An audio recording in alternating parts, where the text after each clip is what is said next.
Hello and welcome to WGTC Radio, the official podcast of entertainment website We Got This Covered. I'm Jonathan Lack. And I'm Sean Chapman. And we are here to talk about The Dark Knight Rises. Bashara, bashara, deshe, deshe. I've never been able to figure out the words. I'm glad I looked it up online. Okay, there you go. I don't even know if that's like an actual thing in any language. I did read about it somewhere. Maybe I've got this magazine over here. I'm not going to look it up right now. But I think it is a real... I think it says it's He Rises is the actual phrase that it translates out to. So, in whatever language, it's like some Southern... I don't know if it's Southern American or Southern European. It's like, whatever it is, I don't think it's from... That's one of the things with the movie is just like, I have no idea where that pit was, and like all like sort of the geography and like the ethnicities of all the different characters. It's really confusing. Ever since they made Ra's al Ghul Irish. I've always been confused about those characters. Ever since they fucking mispronounced Ra's al Ghul, which still bothers me, but oh well. Anyway, okay, so we started off on a tangent. How is that even possible? Well, Sean, it's us. Yeah. We are here to talk about The Dark Knight Rises today. Movie's been out for a couple days, so hopefully you all have seen it. This is our in-depth spoiler cast on the movie. If you've listened to our really big angry rant about Prometheus or our Sean's ambivalent, my sort of positive rant on Amazing Spider-Man. Amazing Spider-Man. Or any of those other movies, we've done this before. We did it for Avengers on a former podcast. So we're just going to dissect the movie however we can, talk about it, just have sort of a discussion of our thoughts on the movie. We haven't really talked about it that much, so we've got a lot to talk about. Yes. And so seriously, super mega awesome spoilers. Abandon hope, all ye who enter. If you haven't seen the movie, stop. I think we should just say... I recommend the movie, Jonathan. I recommend the movie. I think it's one of the year's best. So definitely go see the movie if you haven't yet, and then come back to the podcast. Because, man, it is crazy when Gordon shoots Batman in the face at the end. I did not expect that. Yep, and then when Nightwing shows up, but Nightwing's a woman in this one, and then he marries Ra's al Ghul. That twist, crazy. Oh my god, it's even bigger than the also, spinning top. Every single character was Clayface the entire time. Throughout all three movies. Wouldn't that be funny if Christopher Nolan just went full-on comic book at the end? Yeah, it's just like right at the end, it's just Clayface is like, wow, okay. Well, that's actually one of the places I would actually start my discussion of the movie is... Clayface? No. With the comic book element, did this movie feel more overtly comic book to you than the others? It did to me. Yeah, it did definitely. I mean, because of Catwoman, I felt like kind of automatically made it more comic booky than. And I liked that. Yeah, I liked it too. I think they've. I think it ultimately. I liked it because I'm a comic book nerd, but I do think it ultimately hurt the film, in my opinion. That I think it kind of ruined part of the tone. Okay, but. I mean, it's like when I saw Catwoman and Batman walking down the street together, it did hit that little nerve in the back of my head. That's really cool. I just thought they did Catwoman perfect in this, and I liked that. I mean, they made her costume more obviously functional for a real world setting, but they did not shy away from the comic book aspects of her character or from some of the Bane stuff too. I mean, they obviously didn't do the full on. He's got tubes coming out everywhere, but he's still a giant hulking monstrosity with a crazy mask and a voice that is just terrible. Sounds like Sean Connery. Yeah. Okay, but let's back up. Overall thoughts on the movie. I loved it. I've seen it twice now, and I did have to see it a second time for me to say, did I really think it was a great movie or just a really, really good one? And I ultimately came down on, I think it's a great movie. I do not think it's as good as The Dark Knight. I do think it's a significant step up over Batman Begins, which had definitely sort of a lack of compelling villains, and sort of the second half of Batman Begins isn't as strong as the first, where I think Dark Knight Rises, I liked it throughout, and I think it builds to a pretty incredible conclusion, especially just in terms of how much Christopher Nolan does scale-wise without CGI. I really love that, and I love his commitment to practical effects and those sorts of things. But I think it was a really good ending to the trilogy, and I think that's one of the reasons I loved it so much, is it's so rare in Hollywood these days to see filmmakers come in and say, all right, this is our last movie, we're going to end the series, let's put everything we want to do in here and just end our story on our terms. And I think Christopher Nolan made absolute full use of sort of the potential of having a final film to end this story. And that's very different, I think, than what we've seen in superhero films before. So, really good stuff there. I really loved the movie. Sean, what was your opinion? I think it's a really good movie. Obviously, I recommended it. I thought The Dark Knight, even though I have more problems with it than most people, I still think it's a really great movie. And I thought this one was around the level of Batman Begins, maybe a little bit worse than Batman Begins, just because I felt the first half of Batman Begins was really, really good. Oh, it's great. Yeah. And the second half of Batman Begins obviously isn't that good. And for me, Dark Knight Rises has some really great moments, but I never felt like the whole movie. There was never like a big section of the movie that I thought this is really, really good. Like, not like Batman Begins, where the first half is like, this is like the best Bruce Wayne like origin stuff you could possibly do is how they did Batman Begins. With this, I thought this like there are some really great moments, but there were a lot of flaws with the movie that I find kind of hard to overlook. But it's still really, really well done. I mean, it's Christopher Nolan Batman movie. It's still like I'm not as positive on it as most people, but it still is a significant mark higher than almost any other movie that comes out nowadays. Right. And I actually think that's an interesting place to start the discussion is, with Batman Begins, we both agree the first half of that and all the Bruce Wayne origin stuff and the psychology behind it, they nailed and they did really interestingly. Yeah. And Christian Bale, I think, was fantastic through that material and everything. And one of the things I do like about The Dark Knight Rises, though, is that they bring it back around to that. With it's much more a sequel to Batman Begins than it is The Dark Knight. Yeah. I mean, it kind of takes where The Dark Knight left off, but all the stuff that happens in the movie calls back to like the themes and the characters of Batman Begins. Well, you have to do that in your final movie, and I really liked that. It's not just the plot stuff. That yes, the League of Shadows is in it again. It's more what Bruce Wayne is going through and saying. Yeah, I mean, I think Batman Begins was all about the question: what would it take for a real human being? What kind of psychological trauma would he have to undergo to become Batman? And that was what Batman Begins was. And this was about what psychological trauma would it be to actually have lived as Batman, and sort of taking that. And that's obviously something that I think is different from most interpretations of Batman, where he's able to live with it easier. But because this no, I don't think that's true at all. I mean, if you take the standpoint of, there's been a few Batman stories that take place like kind of after he's been Batman, he's taken some time off, and those tend to be actually a lot darker and harder on Bruce Wayne than this is. Yeah, even though Bruce Wayne's not in a good place at the beginning of the movie. No, and I mean, and I guess I'm thinking more animated series kind of thing where you have these long running continuities where he can kind of. Well, have you ever seen Batman Beyond? No, you should because Batman Beyond has an old, battered Bruce Wayne as one of the main characters. Well, but did you like that they did that in this movie and started examining that? Kind of. I think, to me, this section, and this is, I've only seen it once, and I want to see it again from more, from more an analytical point of view, because I think these movies do kind of warrant that. But my first impression out of coming off of this movie is that it kind of retread a lot of the same ground thematically that Batman Begins did.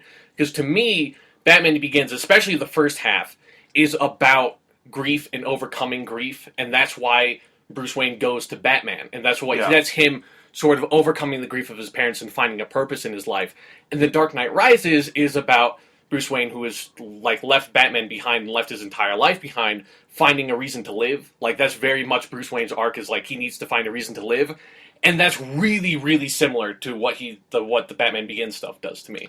I think to a degree, but I think part of that is about the idea of coming full circle, and then there's a lot more bigger ideas here in terms of finality about he is sort of retracing those steps and refining himself, but he's also trying to find a way to live in a more permanent capacity, because because him becoming Batman was, I think this movie kind of says that him becoming Batman was not a good thing for him. Like, that's not what he should have done. Well, and I think part of what it's saying is that, there's this theme throughout the franchise. I wrote this big article about it. You can read on We Got This Covered, about the power of symbols to inspire. And that's kind of the thesis of Batman Begins, of how he's going to change the world, is he's going to make Batman something bigger than himself.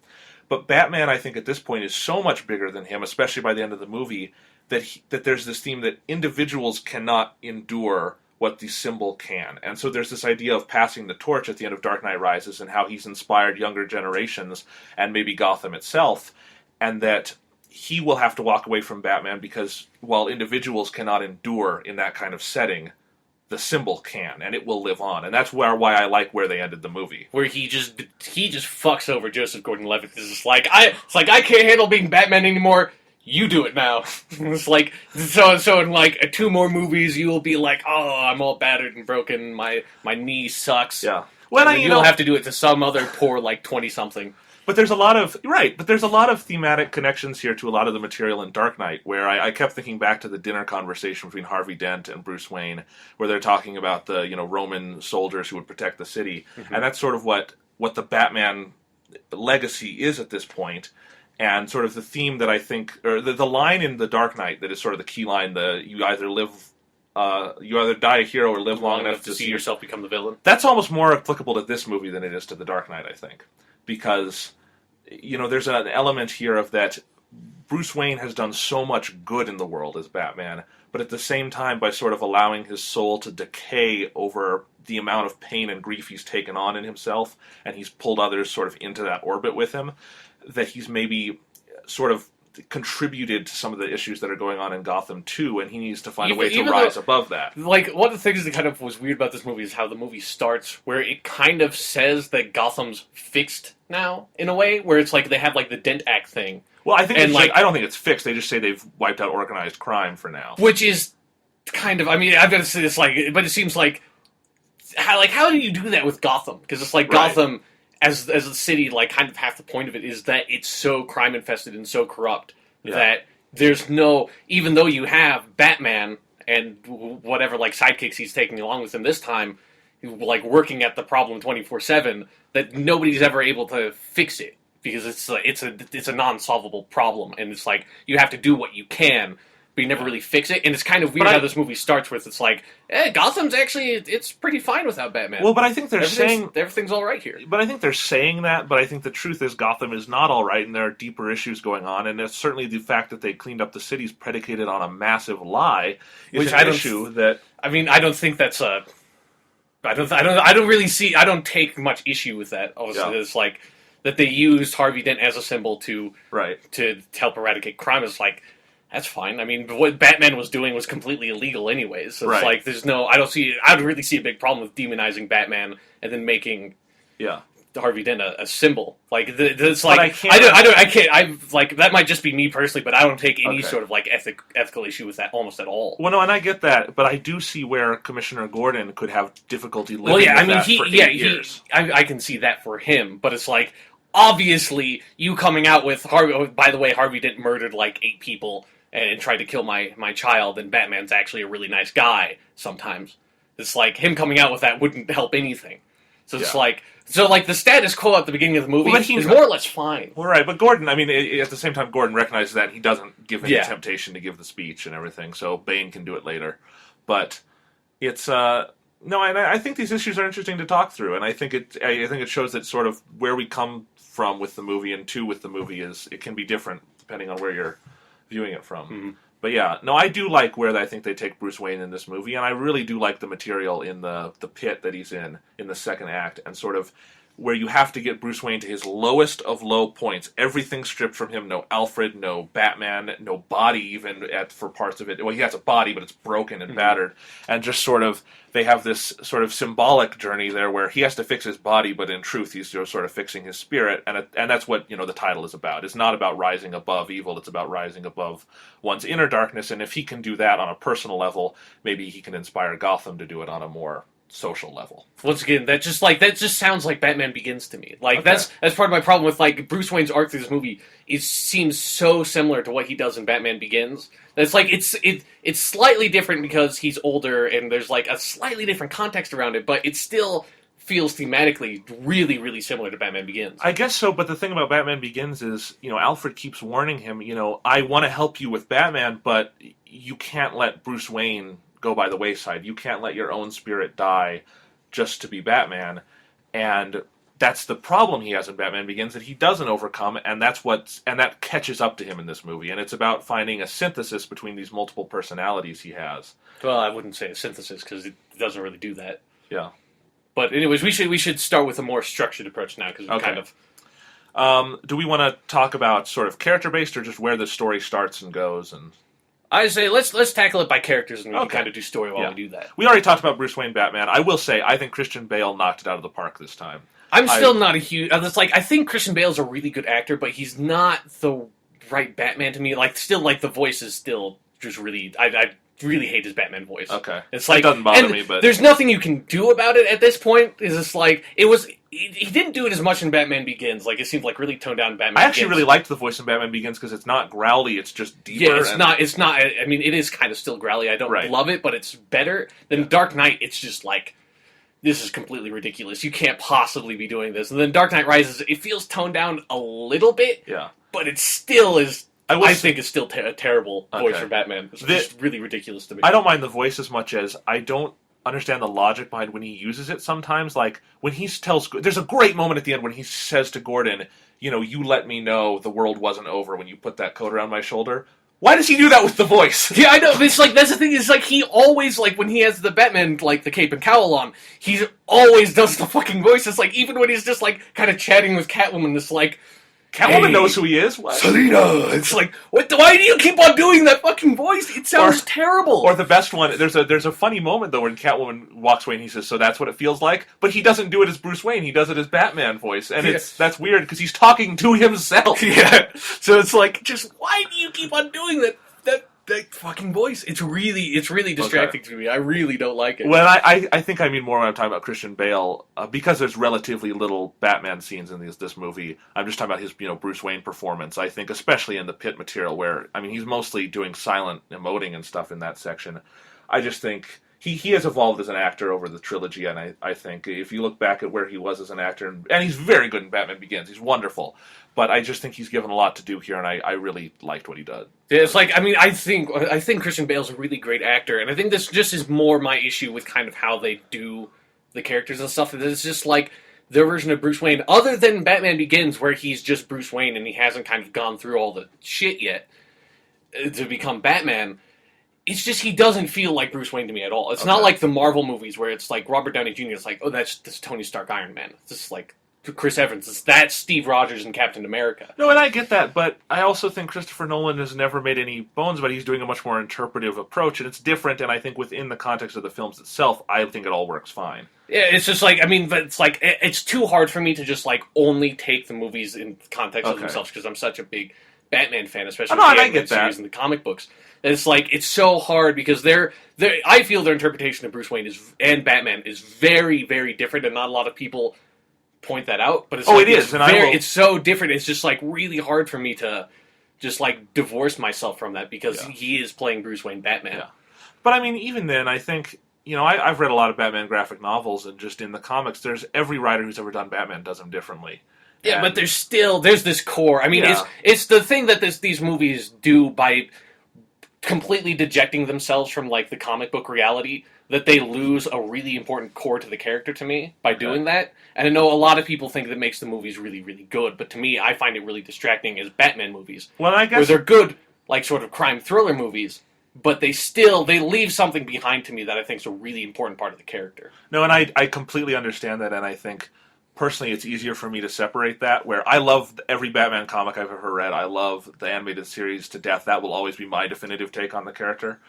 But I guess I can just separate that, where I can just view these movies as movies, and I love them, while recognizing that if I'm just looking for an actual Batman story, the best Batman movie in terms of Batman is Mask of the Phantasm. Yeah, I mean, you can't... It'll always be Mask of the Phantasm. Like, it's really hard to beat that. But at the same time, I would personally say The Dark Knight is a better film. Yeah, it's like, I agree with that, but it's like, you are adapting Batman, so it's like... So I personally find way more value in Mask of the Phantasm. Like, I'd rather watch Mask of the Phantasm than The Dark Knight, even though I can say The Dark Knight's objectively a better movie. Yeah. It's like Mask of the Phantasm's a way better Batman movie. Yeah. And I like Batman. Okay.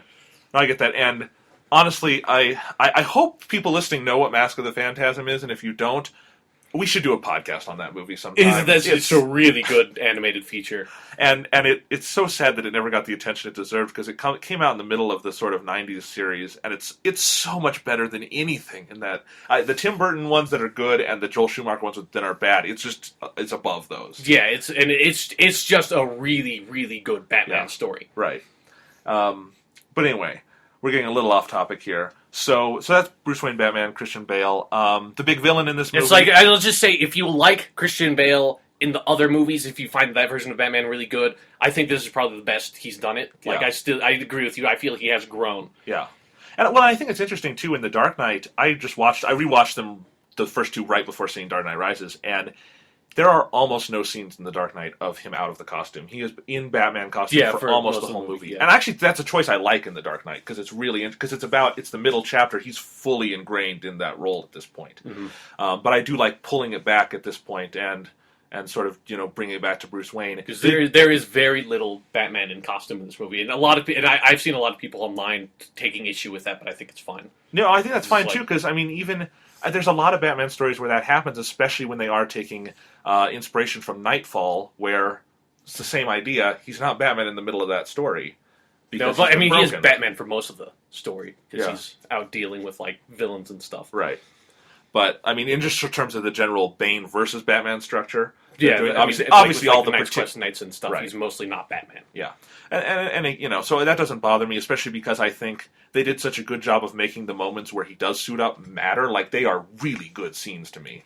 I think like when he returns, both times theater bursts into applause. It's awesome, and Hans Zimmer's score in the background, just really cool moments.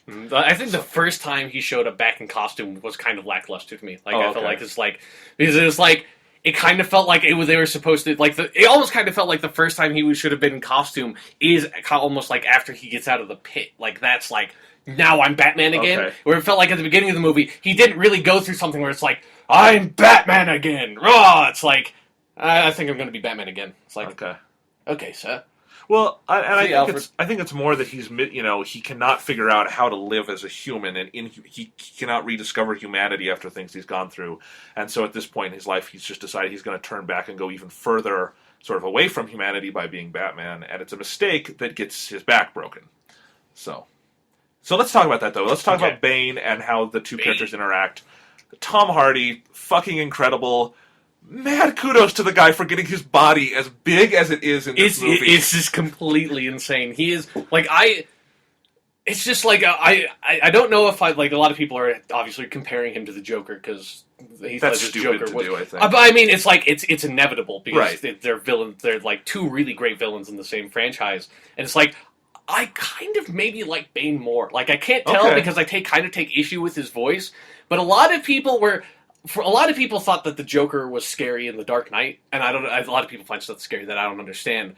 But and there's only one scene where I thought the Joker was scary in The Dark Knight, where he has the videotape and he's torturing the one dude dressed up as Batman. It's that's a scary fucking scene. For the most part, I didn't find the Joker's character particularly scary, because I don't find the idea of chaos, like he was talking about, particularly scary. But it's Bane's sort of super fascist, I am going to impose order on you and you can't do anything about it because I'm a wall of muscle that will crush you if you oppose me. That's scary. I found Bane very intimidating. Me too. And it's with Joker, it's I might be able to get lucky and beat the fuck out of the Joker. Well, I might be able to beat that guy up. Bane? Bane is going to kick your fucking ass. Well, and that's the point, and that's what's really interesting about Bane, is that most Batman villains are not physical opponents. Yeah, because Batman is a ninja. You can't fight him. Yeah, Batman will also fuck you up. Right, and the Joker, and in The Dark Knight they don't try to do it. He's not physical. He's a very mental kind of villain, literally mental, because he's insane. And I did find the Joker scary, but I actually do agree with you. I think Bane is scarier because there is no stopping this guy. Yeah, how are you going to do it? And again, the wall of muscle, but also the intellect and the just the sheer force of will to him. The confidence is the word I'm looking for. Yeah. There's the great scene where he's talking to Daggett, and Daggett says, "I'm in control," and he just puts the hand on the shoulder. What makes you feel in control? You feel like you're in control. Yeah, it's great. It's so good. And the amount that I will say this, I'm a little uncomfortable that this movie is rated PG-13 and that kids can see it, because Bane is a violent motherfucker, and I don't necessarily think it should be rated R, but I do think theaters should be enforcing the PG-13, because it does disturb me when I'm watching the Bane Batman fight and there's a little kid. There was a little kid right behind me in our screening too. Do you get what I mean there? It's just yeah, I kind of sometimes it kind of just makes me. Bane is so much more violent than the other villains in this series. Although it's if you were a little kid, I think the Joker stuff would be a bit more, especially the scene with the video camera in The Dark Knight. That's a pretty fucked up scene. Or actually, the one that always gets me in terms of kids is the end with Two-Face holding a gun to Harvey's son and threatening. I mean, that's as dark as you can get in that context, you know. Although I do have to say with The Dark Knight Rises, it's I could really feel that it was a PG-13 movie, especially in kind of the climax, because I felt there were a lot of moments in the action where they cut away from something too early, I gotcha. And it kind of got a little distracting to me, where it's usually I don't find that a big deal, But it's like when I start noticing it, that it's like they very clearly edited this to try to, because it's like it probably was a little bit over, and the MPAA told them to like dial it back a bit. Yeah. It's like when I can notice that, it does really kind of take me out of the movie. And it's not the filmmaker's fault or anything. Yeah, it's just something to note that it's like just kind of was really distracting to me. Anyway, back to Bane. So again, Bane. we cannot believe how Tom Hardy got his body in shape for this, because you've seen him in Inception, and that's where most people are familiar. And he's not a small guy or anything. Yeah, but it's like he's fit, but it's not. He's not Hulk Hogan. Like he's not this huge like wrestler dude. And it's so amazing because he's unrecognizable in every way. Where when they do the flashback and they show his face for the first time near the end of the movie in the pit, you cannot connect that to Bane. It's just difficult, you know.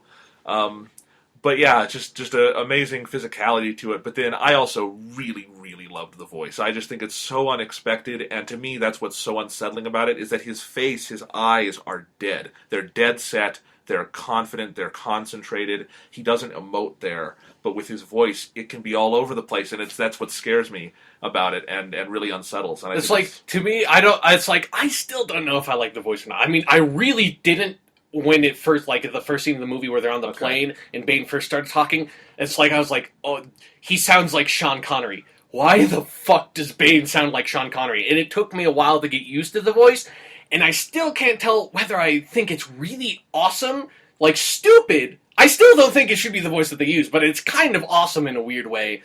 Or if it's just terrible, and I should be just making fun of it the entire movie, like The Dark Knight, or like with Christian Bale's Batman voice. Okay. It's like, it's straddling a really bizarre line to me. Yeah. But maybe that's the power of it, is... But then there's also something where it's like, it's really weird how, I don't know if this was intentional, or if this was because of the whole thing where it's like people couldn't understand his voice, and I still couldn't understand when he was like speaking big sentences. It was really easy to lose track of what he was saying, so it was still kind of annoying. And I actually want to say something about that.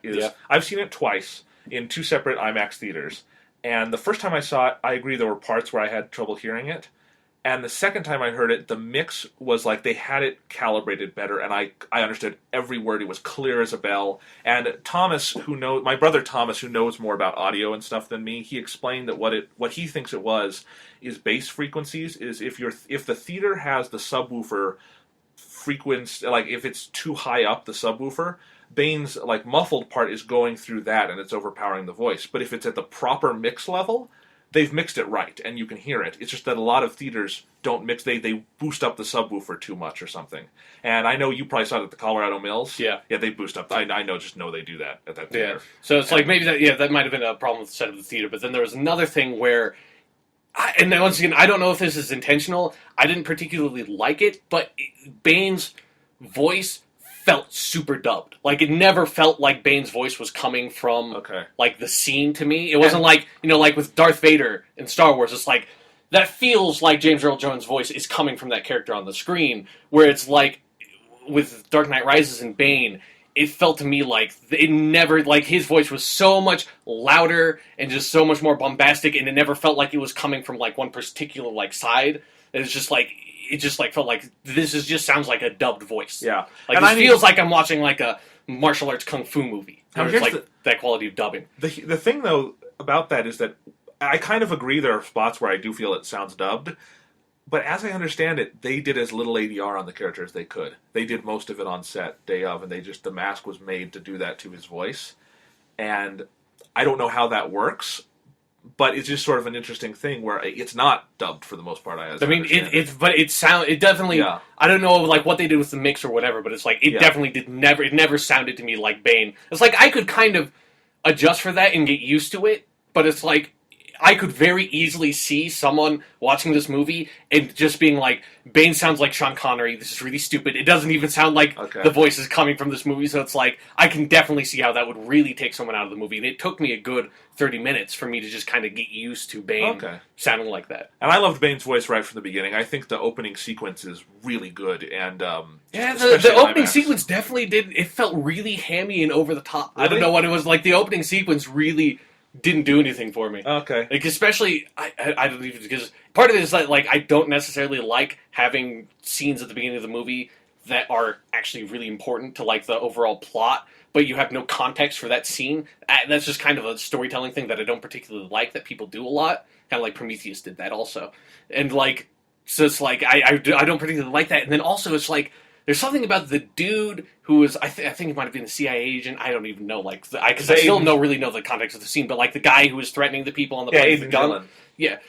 It felt really hammy to me. Oh, like okay. that actor is just like, what the fuck? He's like, this is really weird. This is how you would start this movie. That's kind of interesting because Aidan Gillen is a really great actor. If you've seen him on The Wire, he's one of the main characters there, and he's fantastic on that show. I don't know if I know. He made no impression on me one way or another. It's just like I just felt really over the top, partially because I have no idea what's going on in the scene. So it's like, why the fuck are you acting like this? Like it's like what's going on in the scene? Like, well, he's just like. Like, oh, where's the doctor? What is like? What is this? Like, what the fuck are you yelling about? Like, why are you so angry? Well, then what I'll just say is what I liked about the scene, because I agree, I think the plot elements, that works better on a second viewing when you know everything they're doing. But just as an introduction to Bane, I think that was a really good start, because you hear his voice first, and I really like that, because it's so unexpected. And then I think just as an introduction to his physicality and the power he commands in others. It's like I love the moment where he says, "No, you're not coming with us." So they have to find. No, you're not coming with us. Yes. They need to find one of us in the wreckage. Does the fire rise?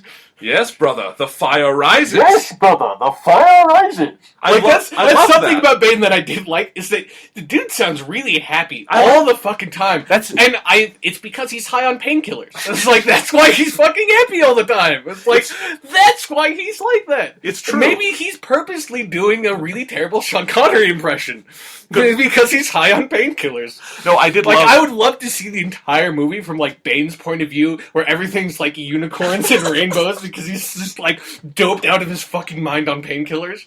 Because they reveal in the movie that that's what his mask does. He doesn't take like the venom stuff that makes him super strong. Instead, the mask he has a spinal injury, so the mask gives him painkillers constantly, so that he doesn't like get driven insane by the pain. So it's just like he's constantly doped. It's like that makes so much sense for the performance. It does, and there's a lot of great moments that use that, like his last line in the movie where he says, "I'm going to have to kill you anyway, so you'll just have to imagine the fire." Yeah. I love that. He's so jovial about it. But I think we're talking about the voice. It's not just the way the voice sounds to me, but that the attitude behind it, it's jovial, it's it's dignified. like, I like that. It's just, it's really weird that it sounds like Sean Connery. Maybe it's just me. I've seen some other people online that it also really bugged them even more. It's like, I just thought that was really bizarre, especially if you're kind of expecting a sort of Central American type of thing, because Bane in the comic books is from... So I think he's like from some island, like off of like the coast of like Central America. But it's like, so you're kind of expecting an accent that sort of sounds like that, and then fucking Sean Connery happens. You're like, where is Bane from in this movie? Is he's from Central America in the comic books? And this is he like an Irish dude or Scottish dude who went to some like Middle Eastern country and got thrown into prison? Like, what happened to Bane? Like, why is he here? Well, yeah, and you know, we as we know, this series has sort of a thing where they take characters of different nationalities and make them like British. Ray Shelley go Irish because he's Liam Neeson. It's like, okay, I can't guess. complain because I like Liam Neeson, though. I mean, Yeah, it's just really weird. Or Talia's French in this movie. Okay, hey, you got Marion Cotillard, use her. She's awesome. it's just like, so you had an Irish dude who had sex with him, like, what I'm guessing it seems like it's like some sort of like Arabian princess or something like that is kind of what they were saying. And then they have a baby, and she's French? And not just French, but like Marion Cotillard is the epitome of like a French woman. Especially because like she doesn't do it much. Like she like hides her accent in this movie pretty well, but it's like if you see the Inception, it's like she's super French. So it's like that's really, and she just looks French, and she has that hairstyle and everything. So it's interesting. Yeah. But back to Bane.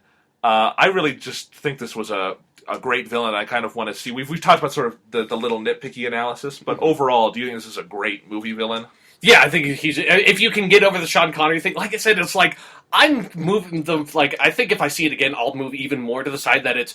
I still think it's a stupid decision, but I think it's awesome. Like I think it's almost a so bad it's good kind of thing to me. Okay. At this point, and I just think it's good, but definitely I think he's a great movie villain, and I think it's really cool that they were able to take Bane, who not only is just sort of not well known among people, but he's sort of sporadically used, and turn him into really an A-list villain that can follow in the footsteps of the Joker. And one of the things I'm happy about is I've seen some stupid people trying to say, like, no, I don't like Bane because he's not Heath Ledger and all those, Yeah, and that like, annoys me. But for a the lot most... of the sort of like Christopher Nolan Batman movie fanboys I really hate. I know, me too. But for the most part, I think people have accepted Bane fine, and they really like him because he's a good presence, and he's perfect for this story. Yeah. And the emotional issues that they're working through. And I think there are some ridiculous elements to Bane's ultimate plot and the execution of it, which we'll talk about. Yeah. And it's for me, that's not a huge issue, but I think it kind of is for me. Okay, but Tom Hardy is so good in the role, and the character is so convincing that makes it a little more palatable when he can do something so huge, you know. But let's talk about the key scene. So Batman has Catwoman take him down to the sewers. He walks in, and they go all out on the Bane, and the greatest part of that is they pull the music out. It's silent. And it's just the noises of him getting beat to shit. And they went way more brutal with it than I thought they were going to do. The key thing isn't even the breaking of the back, which I love that they just did that panel right there. And they used the full IMAX frame to do it. Like, I don't know how they cropped that for normal theaters, because they used the full frame to execute it. But anyway, it's the scene where he gets Batman on the ground, he's just beating his head. Yeah, and it's like it's denting the cowl. Yeah. Yeah, that was pretty... Yeah, it's like, to me, that was my favorite part of the movie. That was when, like... Because I really didn't particularly like the sort of first act of the movie, and then once that scene happened, I was like, that's a really, really good scene. Like, that's the best fight scene there's been in any of these Batman movies. Oh, yeah. Where Christopher Nolan for whatever fucking reason, Christopher Nolan just thinks that, like, Batman means, like, car scenes and, like car chases. Because that's all, he just fucking does car chases all the time in these movies. It kind of... I don't particularly like... I mean, I think they're okay, but I don't, like, love the car chase scenes. It's like, I love Batman the one in The Dark Knight, the middle one. I love parts of that. It's like, I don't... It's like, I just don't like necessarily the way they edit it that well. But it's like, to me, Batman should be fucking fight scenes, because he's a ninja. It's like, comic book movies need better fight scenes. And that was a really good fight scene. I actually agree, and there's multiple of them in this movie, I think. There's the one at the end, too, which I didn't particularly like the one at the end. Like, it felt really weak to me. Okay. But I just think there were moments where it felt like that's Batman to me more. Like, not just that, but when he and Catwoman are fighting their way through the sewers. Yeah, like, that whole sequence was the best part of the movie by far to me. Okay. It's just like... Because that was the first time... Actually, this is like the only time really in these Batman movies that the action was like, this is a Batman action scene to me. Okay. It's like, and I thought that's like, this is done really well. And I'll disagree with you on the final fight, though. I think that's incredible, and maybe it's because I saw it in 1570 IMAX film, but just to have this giant fight with like thousands of extras fighting in this street and on IMAX and them in the middle of it, it blew me away. And with the Hans Zimmer score, I loved that. Part of my problem was like, one, that is where I really noticed them cutting away a lot. And then my other problem was, it's like, those police officers are the stupidest fucking people on the planet. They just line up in the middle of the street and charge, like, just head forward, like, 3 blocks to City Hall, where there are like 24 people with assault rifles lined up there. It's like, do you think this is fucking World War I? You guys have like 5 pistols. What the They all should have died before they made it to City Hall. It was the stupidest fucking plan. It's like, have you ever heard of the words guerrilla warfare? Hello? Like, where a small, unarmed force is able to defeat a large, armed, powerful force through knowledge of the terrain and through small hit-and-run tactics? It's like, why the fuck are you people doing this? Okay. You all should be dead! That didn't bother me, like, but... Why is there a giant, like, Roman army style fist fight? Like, what the fuck is this? I thought it was really bizarre. Okay. It's like, I thought it might have been cool, but it really took me out of the movie, because it's like, especially The Dark Knight, like, it's like all those movies are set up, they're very grounded and realistic. They get rid of the really comic booky aspects, and then you have this, like, completely ludicrous, like, 1,000-on-1,000 person fist fight when Bane's guys are armed with assault rifles that apparently they forgot to use. Yeah. Do you agree it's a technical achievement, though? Yeah, I mean, it looks good, but it's fucking stupid for, like, what it does in the movie. It's like, I'm surprised nobody else I've seen online is like, pointed at us, like, this is the stupidest fucking thing that these people could It's like, it's not as stupid as the crane scene in The Amazing Spider-Man, but it's getting close to that, where it's like, for these characters to do that, that's absurdly stupid. Yeah. It's like, it was really like, it just like made me immediately think of World War One, where it's like you would have like British troops just charge a standing position and like one dude with a machine gun would like just mow down hundreds of people. Because you can't just run out there. Yeah. Well, anyway, so... Anyways, that's my rant on that fucking scene. Okay. So what else do we want to talk about Bane? Do you think this is the time to talk about his plot and sort of the story, or should we go through other characters first? Let's just go ahead and like get the story stuff out of the way, because this is part of. Actually, I kind of want to get your opinion on this because I still don't really understand totally the character motivations here and like why they do some of the stuff they do. All right. Well, what's your so let's just quick overview. So Bane's whole plot is he, through a very convoluted series of steps, is able to sort of use the Wayne Enterprises to get the device that he's turned into a nuclear bomb. The Spider-Man 2 nuclear fusion device. Yes. It's like, I was like, and when they set up the thing where it was going to flood the chamber, it's like, if they used that, I'd have been like, why did you just take this plot from Spider-Man 2 for Dark Knight Rises? That's how Spider-Man 2 ends Doctor. I was really hoping that at one point, when Bane goes up and gets the nuclear fusion device, he'd be like, The power of the sun in the palm of my hands.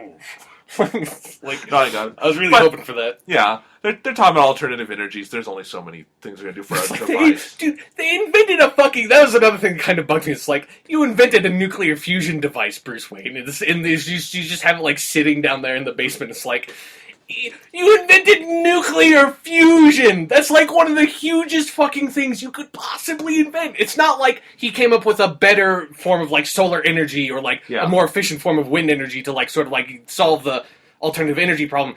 He invented fucking nuclear fusion. It's like, done, solved. Alternative energy, we got it. Done. No more fossil fuels. We don't need that. You could power the whole fucking city with that thing. Right, and you wouldn't have to worry about security because you could just get the United States Army. Army. Get the fucking military to guard it. Like, you just have, like, the most precious fucking thing on the planet that could save billions of lives if you manufactured it and, like, distributed it to cities. It's like, but nope. It's like, one dude came up with a way to make it a really, really weak nuclear bomb, given the ending of the movie, that it's like, it has almost no negative effects, even though it blows off, like, 6 miles off the coast of Gotham.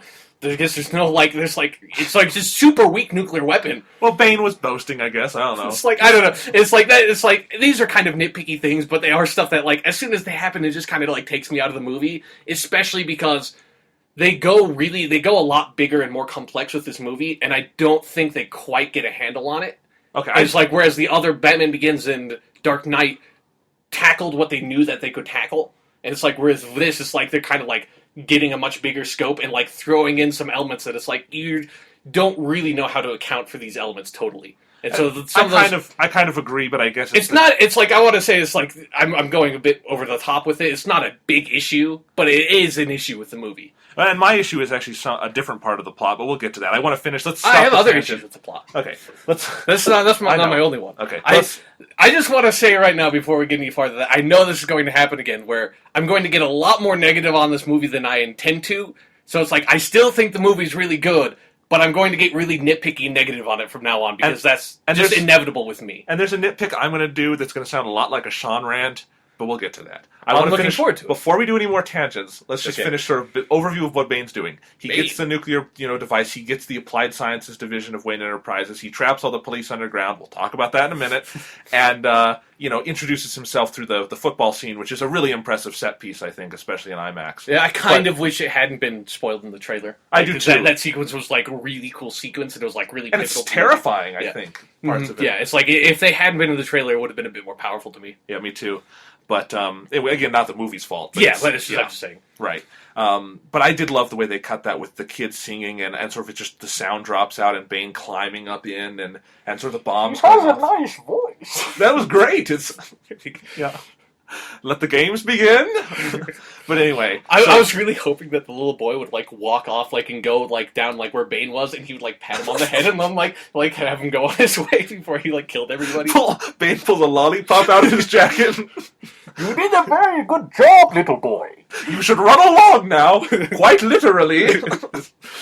No, but anyway, so Bane, he executes his plot and he basically holds Gotham hostage and starts this revolution. And this is where I think this is where your question was in motivations.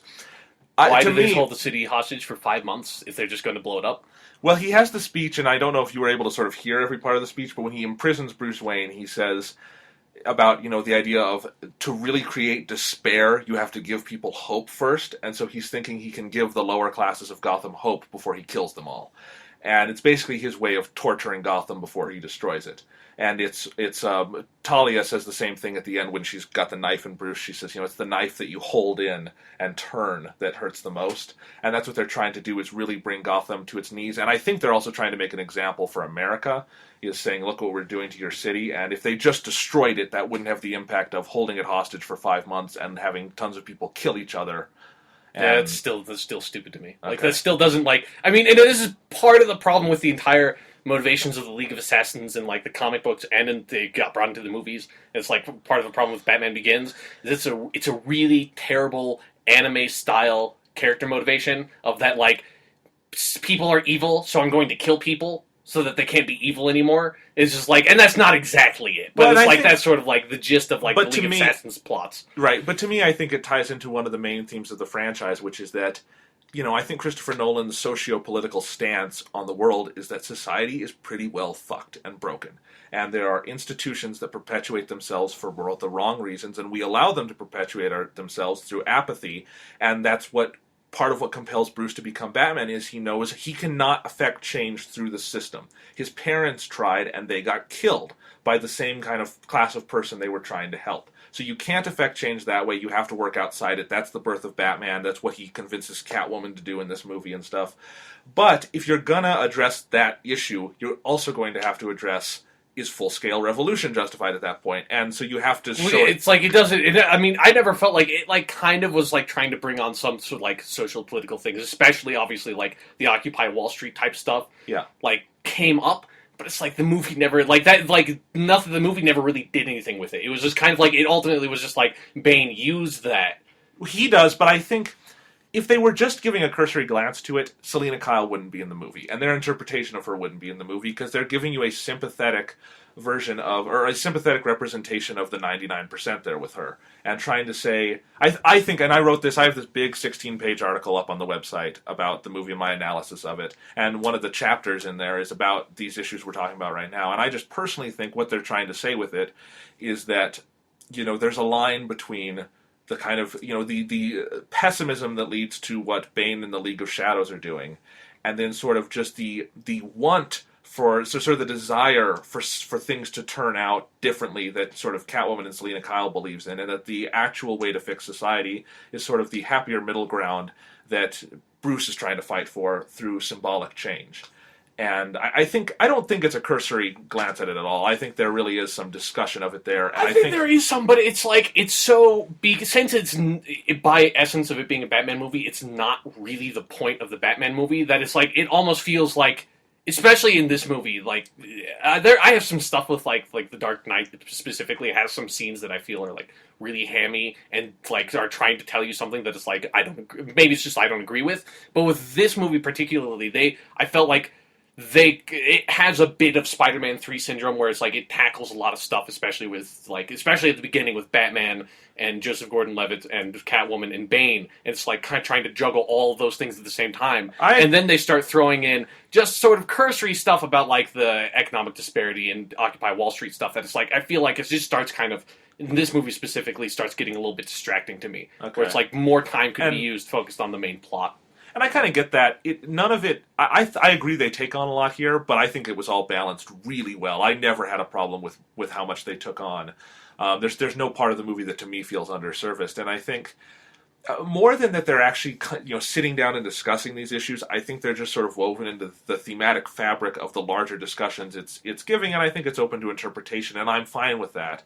But I can understand your stance on it. Yeah. I guess. And,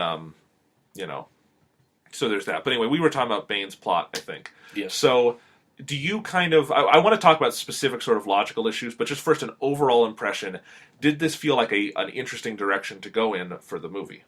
I did. I don't know. It felt like it was like Bane's actual plot was kind of thrown on the back burner, and the movie didn't feel it was important to me, because it definitely didn't feel like...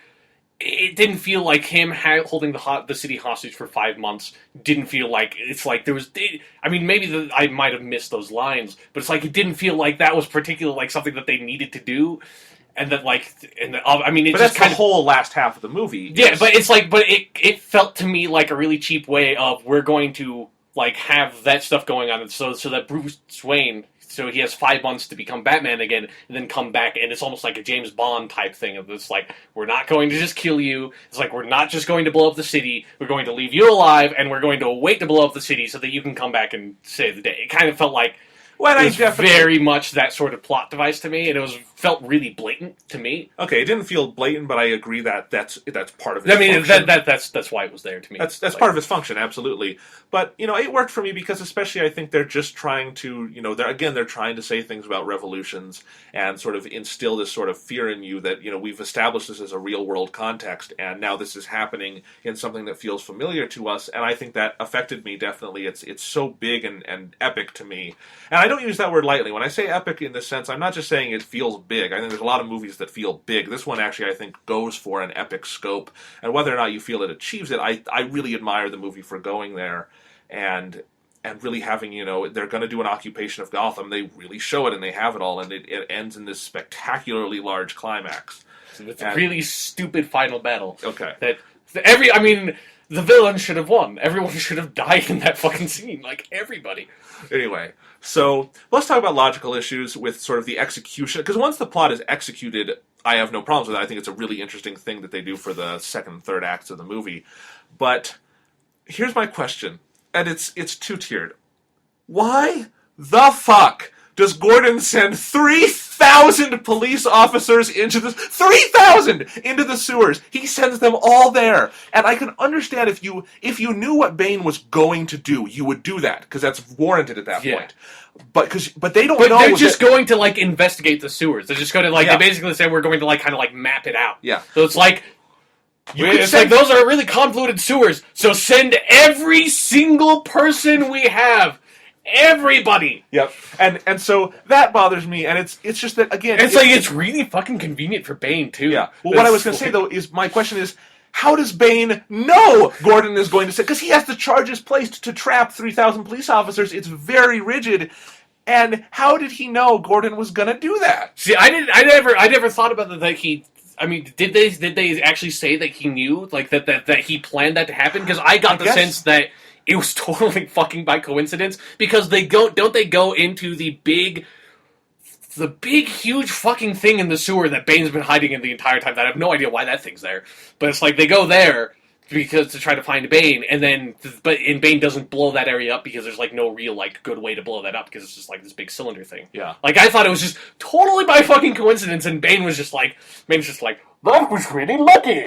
We let that on that one. We would have been fucked if there were 3,000 policemen because they could just run at us and beat the crap out of us with their fists while we had assault rifles, and we wouldn't be able to do anything about it.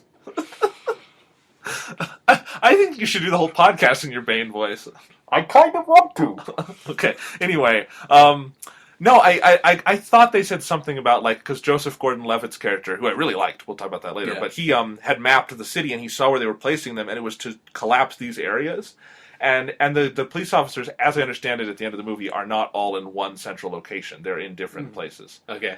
So, because that part of the movie wasn't particularly clear to me because I didn't care that much. Okay, it's like, but I just, although I do have to say one thing I did think was cool about the plan. It's just kind of a cool idea. I don't know if this has ever been done in another movie, but I like the idea that they had the guys posing as like construction workers and that they mix explosives into the cement. I thought that was a cool idea, and it was plausible. It was it's like it seems like that you might actually be able to do that. Yeah, I definitely think on the whole, Bane's plans did make more sense from like a terrorist standpoint to me than some of the Joker stuff, where I still have. It's like, to me, it's like that's one of my issues with The Dark Knight is like a lot of the stuff that the Joker does is really ridiculous and implausible. But it's kind of in this area where that might be kind of the point. Like it's hard to really say, and I'm not even sure if it is the point, if that excuses it or not. But it's like there's leeway there for the Joker stuff. Right, with Bane, he's a very ordered, logical character. He doesn't get the like out that the Joker does of being like crazy and over the top, and it being like impossible just to make the Joker seem like he's this unstoppable chaotic force. Yeah. But so for the most part, I think apart from some of the little logical errors we've put out there, it makes sense to me. And the biggest thing that to me, I guess there's kind of two things, and one of them I'm not entirely sure about, but it's like where he lets loose all the prisoners in Blackgate, where it's like it never really felt like it really went back to what happened with the prisoners. If they joined Bane or what? I thought they joined Bane because they all come out with assault that's rifles. what I felt like it was saying too. But I was like, why would the prisoners do that? I mean, I get it. They're prisoners. Some of them might, but it's like every single prisoner is not going to come out of there and just join the terrorist maniac who's blocked off the entire city just because. And it's weird because it seems it's completely contrary to The Dark Knight, where The Dark Knight had this weird stance that prisoners have a bigger respect for life than like normal people do, because the prisoners on the boat don't throw away the one the bomb the one prisoner does. Well, yeah, but I mean, it's it kind of is saying that hey, prisoners aren't all just terrible evil people who would kill thousands of people just because they stole a car or something. Yeah, Not every prisoner's like that. Then this movie is every single prisoner in that prison just walks right down, grabs an assault rifle, and is like, oh, that dude has taken hostage of my city. Fuck it, I'll join him. It's makes total sense for me to do. Well, maybe it's because they've been in prison for 10 years now, and they're just. But you don't. It's a prison. It's not every some people are there for fucking fraud in white collar crimes. It's not everyone's a violent murderer. Well, I get it's Gotham, but it's come on. Well, and I think you do see a lot though of devastation and street crime going on, and I think a lot of them just go out and are just wreaking havoc because they have the capacity to now. And I'm sure some of the white collar ones you're talking about just try to go find their families or whatever. Yeah, I'm saying it's just it just was really weird because it's definitely that's what the movie was saying to me, and it's because I saw Batman Begins and The Dark Knight. I rewatched them really close to when I saw Dark Knight Rises, so it's that prisoner thing was in my head, and I saw that as it's because I kind of agree. I mean, I think that scene of The Dark Knight's really hammy, and I don't particularly like it. But I do agree that it's people just assume that someone who's committed a crime or someone's in prison is just this evil person, and it's they're just insane, they're crazy, they'll just do whatever, they have no morals or anything. And it's so I kind of like that because I kind of had that viewpoint. Then this movie goes the completely other direction, and every single prisoner just grabs an assault rifle and joins Bane, where I think most of them probably wouldn't, because Bane's a terrorist. It's just just because you're a criminal doesn't mean you're going to join this maniac terrorist that's high on drugs and sounds like Sean Connery. Yeah. Did you like the sort of Easter egg, or it's not really, but the cameo of Jonathan Crane being the judge? I liked it. It's that was a nice comic book touch kind of thing to me, where you would just have a character kind of come in without sort of any fanfare, and he's just there. But yeah, that was interesting.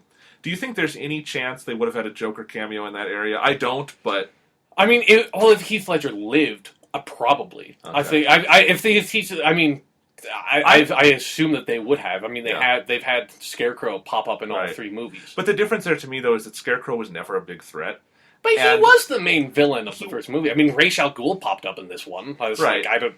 I think there would have been a cameo of the Joker, but I'm glad that they didn't try to do some fake cameo or anything. I thought that would have been really tasteless. Yeah. No, and I my whole thing is real world Joker would probably have been executed somewhere in those 8 years. So maybe. Although, that reminds me, I forgot about actually the biggest point is there's no fucking way, even with the nuclear fusion bomb, there's no way Bane could have held a major American metropolitan city hostage for 5 months with the American military doing almost nothing but sending in 3 dudes who get killed right away. Yeah. It's there is no fucking way that would happen. That's almost half a year. And the American military is just well, this has never happened before. I guess, fuck it, I guess we'll just wait. Well, let's see what turns out. It's I wish this was a comic book like this was in the DC universe. We just send Superman in there. Yeah. Fuck. It's we're the U.S. military. It's we can't do anything here in this situation at all. No, and I kind of get that. It's that just really, really bugged me. It's just that's I mean, it's kind of nitpicky, but it's there is no way it would happen like that. And I understand that it's with the plot of the movie, that there would be way too much going on if you tried to throw in the U.S. military trying to do something with it too. But then that's kind of a flaw of you choosing that plot if you can't do everything that plot kind of necessitates. And I do wonder if it's just sort of a contrivance, or is that a targeted thing it's Nolan is saying about America? It's sometimes you can't really tell. Yeah. And that's just sort of interesting. But anyway, so we've talked about the plot and everything. We've talked about kind of how it resolves. I think we're going to talk about the actual ending, last 10 minutes of the movie later. Yeah. But anyway, let's go back and talk about some characters. So let's start with just sort of the returning players. I mean, we already talked about the biggest new one, Bane. But before we get on to the other new characters, let's talk about the returning. Michael Caine, amazing in this movie. I thought. Although I still have a thing. This is another problem that kind of carries over from The Dark Knight. I don't think they really do it that much in Batman Begins.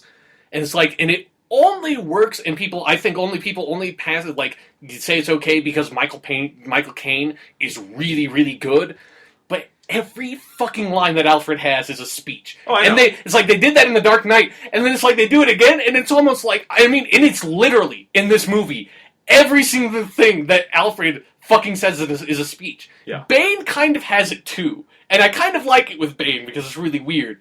It's like Alfred is just like, it's like, Michael Caine, you're really, really awesome. It's like, this isn't your fault, but it's like, guys, it's like, nobody talks like this. Like, I don't care. It's Michael Caine. It's awesome. It's just like it's really distracting to me because it's just like because as soon as it's like they're doing it again, there's every single fucking Alfred thing is a speech. It's like, why? Well, I don't know. It doesn't bother me in the slightest because those scenes where his speeches really hit me on an emotional level. I think that's what I'm saying. That it's like, if people say it's okay because Michael Caine does a really good job. If it wasn't Michael Caine, it's bad writing. It's like the speeches themselves are well written, but the fact that the characters saying it there is really ridiculous, and it's like... But I don't get how. How is it ridiculous? Because nobody fucking talks like that. And like nobody else talks like that either. It's really weird stylistic decision that I don't know why nobody else fucking has a problem with. Sean, no one in the real world dresses up like a bat and fights crime either. But that's different. It's different. It's not because of that premise where you can suspend your disbelief or whatever, where it's like, yes, okay, this is the premise of the movie. This dude dresses up like a bat. I can get behind that.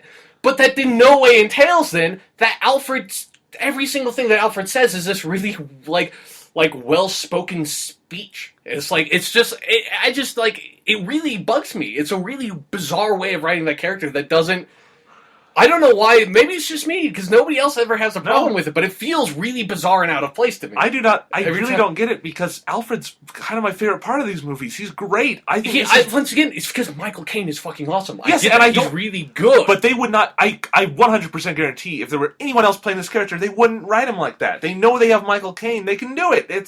You do have to look at it that way. I mean... Well, yeah, but I know it doesn't bug you, because Michael Caine delivers it so well. I recognize that Michael Caine delivers it really well, but it still feels out of place to me. Okay, it doesn't feel out of place. Because it's like...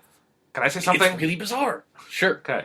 I don't think it feels out of place. I really love the character. I really love how he's used.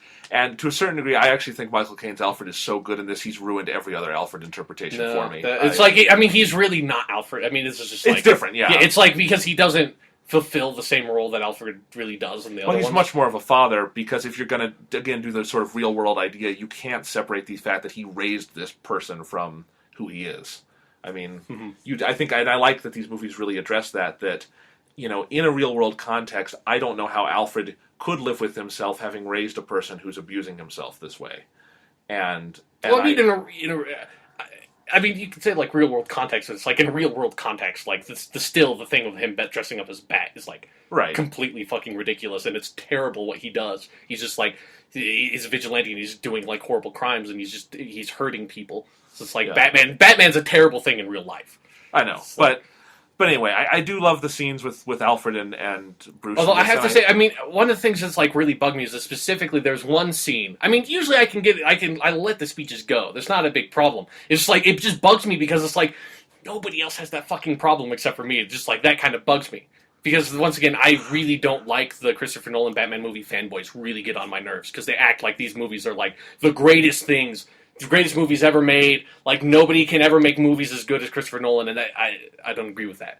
But there's one scene, and they do it for the ending, because they pick it up at the ending, but there's a scene where Alfred talks to Bruce, and he's, in, like, out of fucking nowhere, he starts talking about, it's like, I was hoping you wouldn't come back. It's like, when you left, I went to, like, some, like, cafe in Paris or something. That's a great scene! That speech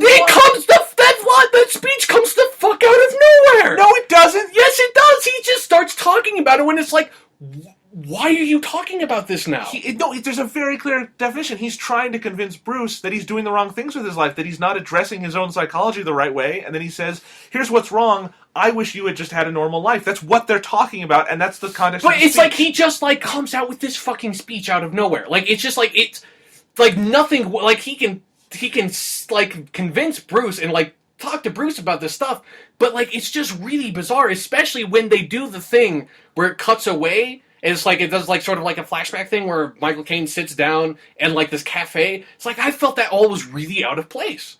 Like, it almost felt like it was almost like a rewrite or something, because especially, I don't know if this was intentional, but, like, there's the shot of the cafe felt like it was from a completely, it was like almost like the ending of Blade Runner, like the theatrical ending where it's like, this is from a completely different fucking movie. Like, this just, like, looks different, this is, like, but really it's in a different part of the world, I don't... Well, yeah, but it's just, like, but, like, that entire thing doesn't feel like the whole, like, thing where they would, like, cut away. Because it's not like, you know, in Dark Knight, like, Alfred gives a speech, it's like, I knew a guy when I was in Burma, and it's like, and then it doesn't cut away to, like, a younger Michael Caine in Burma or anything like that. Yeah, but like, the it's movie- never done that before. But The Dark Knight also doesn't end with Bruce Wayne going to Burma. Well, yeah, so I know they set it up for the ending, but it still feels really bizarrely out of place when it happens, and it took me out of the movie when it happened. That's one of my favorite scenes in the film. I think It's one of my least favorite scenes in the film. I liked it. But, okay, so you hate Michael Caine's Alfred, and... Yeah, it's like, I don't hate it, because it's like, once again, I'm being more negative about it than I intend to be, but it's just like, it's just like an issue with the movie that I don't like how that's written. It just feels really bizarre, clunky, and out of place compared to, like, everything else that happens in the movie. Well, I and the rest of the world think Michael Caine is wonderful, and he's beautifully written, and just a wonderful man, and we should all build statues of him in our rooms. There's another thing, though. I thought it was really weird how Alfred just kind of leaves the movie halfway through. Actually, not even halfway, like a fourth of the way It's through the end of the first movie. act, but I think that's... It's like he just kind of leaves, and then it kind of felt like they didn't know what to do, how they would put Alfred into, like, the second and, like, most of the third act of the movie, and so they just kind of, like, Alfred's gone now. Or it's like, Alfred would never leave Bruce. Like, Alfred would never do that. No way. Alfred would never abandon Bruce. But that would not happen. It's bullshit. He's trying to stop enabling Bruce. And he would never leave Bruce. He'd never abandon him like that. It's bullshit. Okay, sorry. Alfred would... It's like... And that's why it's like... That's why it's hard-hitting. That's why it's, a big moment. It's like when people complain about, like, the Lord of the Rings movies, in Return of the King, there's, like, Sam and Frodo break up for a little bit, and then they get back together later. Like, Gollum breaks them up before they go to Shelob's lair. It's like... I don't really have a problem with that in the Return of the King movie, but it's like how people talk about that, like fans of the books. It's like, that's how I feel about this. It's like, Sam would never abandon Frodo. That would never happen. It's like, Alfred would never abandon Bruce. Ever. Because it is like, Alfred is like Bruce's father. I mean, even like in any adaptation, like this goes a little farther with it than most adaptations of Alfred, but it's like, Alfred would never fucking abandon Bruce. Till the day he died, he would never do that. Yeah. Yeah. So, okay. And it just kind of felt like they did that because they didn't know what to do with Alfred for the rest of the movie. No, because you have to strip, if you're going to get Bruce to his lowest point where he has nothing to depend on, you have to strip him of Alfred somewhere in the film. That's the thematic point of that. That's where they're going with it. That was Batman Begins, though, where he's lost everything, and then he has to come back up, and then he gets Alfred. And then once he gets Alfred, Alfred would never abandon Bruce. That just wouldn't happen. Ever. I think in the context of these films, it would, in the story they're telling. I mean, also, Alfred wouldn't have lied to Bruce about Rachel, but that's Dark Knight problems. Okay. Anyway, so other returning characters, Gary Oldman, always nice to see him. Yep. As Commissioner Gordon. I don't think Gordon had as much to do here as he did in Dark Knight, but there's no problem. It's just... Yeah, it's just like they have a lot of characters, so they have to do something like the... And I think the moments where he is in the movie really count. They were good stuff. Lots of fun Gordon material. And I love that he gets to be an action hero at the end on the truck and putting the thing back together. Gordon never abandoned Batman. What? Gordon never abandoned Batman. No, he did. But not. Alfred did. Oh, sorry. I think you're hurt by this. It's just like, it is something, because it's like, that's just so... If you're a Batman fan, it's just like, that seems so out of character for, like, Alfred. Like, if anything else, Alfred did that, I would just immediately be like, this is fucking bullshit. This movie can kind of slide because it's a very different adaptation of Batman, but it still is really bizarre. Yeah. Well, anyway, so we agree Gary Oldman always good to have. Oh yeah, fucking awesome. Gary Oldman should be in every movie. He should. That should be congressional legislation. Yeah. I don't know if we can do that because this is America and he's English, but yeah. I will say I noticed him slipping back into his British accent more in this movie, but I don't mind at all. Yeah, I think a lot of it was when he was like in the hospital scenes. Yeah, like so it's like. But that's a really good scene where he's giving. But you talk about other people don't have speeches. He has a big speech when he's in the hospital bed. You know, there's evil rising and the Batman must come back. It's like that didn't bug me because that was like the first teaser trailer. Yeah. So it's like as soon as that happened, I kind of almost like turned that scene off because I'd seen that teaser trailer like half a dozen times. So it's like, oh, that's this scene. Yeah. Okay, the movie's starting again. And actually, my favorite moment with Gordon in the movie is at the end, where I really was hoping they would do this and bring it back to where Bruce is able to thank Gordon for being there for him when he was a kid, and just tie the trilogy full circle that way. Really warmed my heart. Loved that scene. Yeah. And it is sort of interesting that Gordon had never figured out it was Bruce Wayne, but how he immediately just accepts it. Yeah. And then he reads the thing at the end of the. What book is that from? Is that Tale of Two Cities? I thought so. Yeah. So anyway, yay, Gary Oldman. What are the other major returning characters? I don't think there are many. Lucius Fox. Oh yeah, back for a bit. Awesome, Morgan Freeman. You can't. And I think one of the best things they've done in this trilogy is Lucius Fox and the chemistry he and Bruce share, which is sort of playful. And I mean, I like it because Morgan Freeman is awesome, but I kind of don't like how Lucius Fox functions narratively because he's basically there as a exposition device for like Bruce. He's cute. He like explains the gadgets. So it's like, but that kind of takes away a part of like Batman, where it's like Batman doesn't know shit in these movies. Like Batman's not particularly smart. He's not like a genius. He doesn't make his own gadgets. He doesn't. He repairs the autopilot on the Batwing. Yeah, but it's like that kind of just happens off screen, and it's like like so it's like, but that's like why Lucius Fox exists in this movie is an expository device. But that takes away from Batman being really awesome. I guess so, but I mean, but Morgan Freeman's really awesome in the role. It's like, and they kind of need to have some sort of narrative device in place there. When I do, think he's a plot device to me, and not really a character in these movies. Okay. Well, I think I just really like the scenes between him and Bruce Wayne. They have really good banter. He and Christian Bale. I mean, they're nice scenes, but yeah. But I also think in a movie, it would be much harder to show Bruce coming up with everything himself. You have to have some kind of shorthand when you're not serial. Yeah, I know, but I know it's hard, but it's like, it's still like, it still takes something away from the character, even though it would have been hard to do another way. I do hope they one day let Christopher Nolan make his James Bond movie, because he so clearly wants to. There's every movie he's ever made, there's James Bond homages in it. It is kind of funny to me. Anyway, what was I going to say? So, Lucius Fox, I think that's all the returning characters. So, but the new characters actually were my favorite part of this movie, from Bane to Catwoman to John Blake. I loved all of them. And so let's talk about Catwoman, Selena Kyle. Okay. Fantastic. Just great. Good. Yep, Anne Hathaway was perfect in the role. And really perfect. You're going to hit me now. You did... Oh, Jesus Christ. What, did you fucking watch, like, the Batman Returns? It's like, did that sound like a Michelle Pfeiffer thing? I think it is. I think that's where my Christ. Is. I can't believe you fucking said that. Should I edit this out? No, you have to leave it in. Okay. So that everyone knows how stupid you are. Yeah, no. You're just kind of like a worse person for having just done that I think than you were before you did. Yeah, I know. I think I've just felt a piece of my heart chip away. God damn it. Okay, yeah, so... Anyway, Catwoman. I just think this is the most overtly sort of comic book aspect of the trilogy, is her character. Yeah. But I like that, because I think... I was a little worried about how they were going to do Catwoman in this, because to me, I will just say, she's probably my favorite of the Batman sort of side characters, like that aren't like Bruce Wayne or one of the, like, you know, one of the main characters, like, because she's not really a villain in a lot of stories. It kind of depends on what era of Batman you're looking at. Nowadays, she's not a villain almost at all. And I think when I say Catwoman's my favorite, it's definitely the animated series sort of approach to her, especially like, one of my reasons Arkham City, I love that game so much, is they do Catwoman so well in that. And to me, just this version of Catwoman as played by Anne Hathaway is like my perfect realization of Catwoman. Like, that's exactly how I want Catwoman done. I thought they did a really good job with her, both in her Selena Kyle personality and then her doing Catwoman. And actually, this is going to sound odd, but actually that's how I think Christian Bale should have done Batman more, where there's not such a big gap between the two personalities. Because you can really see Selina sliding very easily from how she is out of costume to in costume, where it's just sort of a slight vocal change, slight personality, but you can tell they're the same person. And where with, Bruce Wayne Batman, it's Bruce Wayne just talks normally, and then when he's Batman, it's, where is the trigger? Yeah.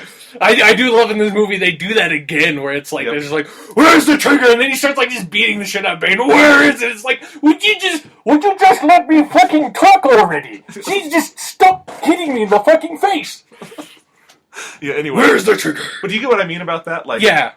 When you're doing like alter egos, I think Anne Hathaway just totally nailed it. Yeah, she did. I do agree. She handled that better. Yeah, and but I really loved the sort of voice she employed, and just sort of how committed she was to sort of the sort of sensual, playful side of the role.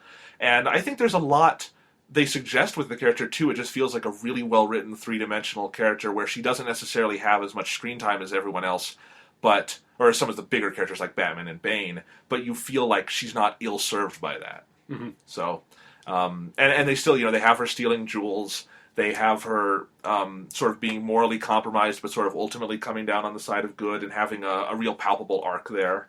So, really love that character. Yeah, I mean, I'm not like, I didn't think it was like the greatest Catwoman ever or anything, but it's like, I liked Anne Hathaway in the movie. I think some of the...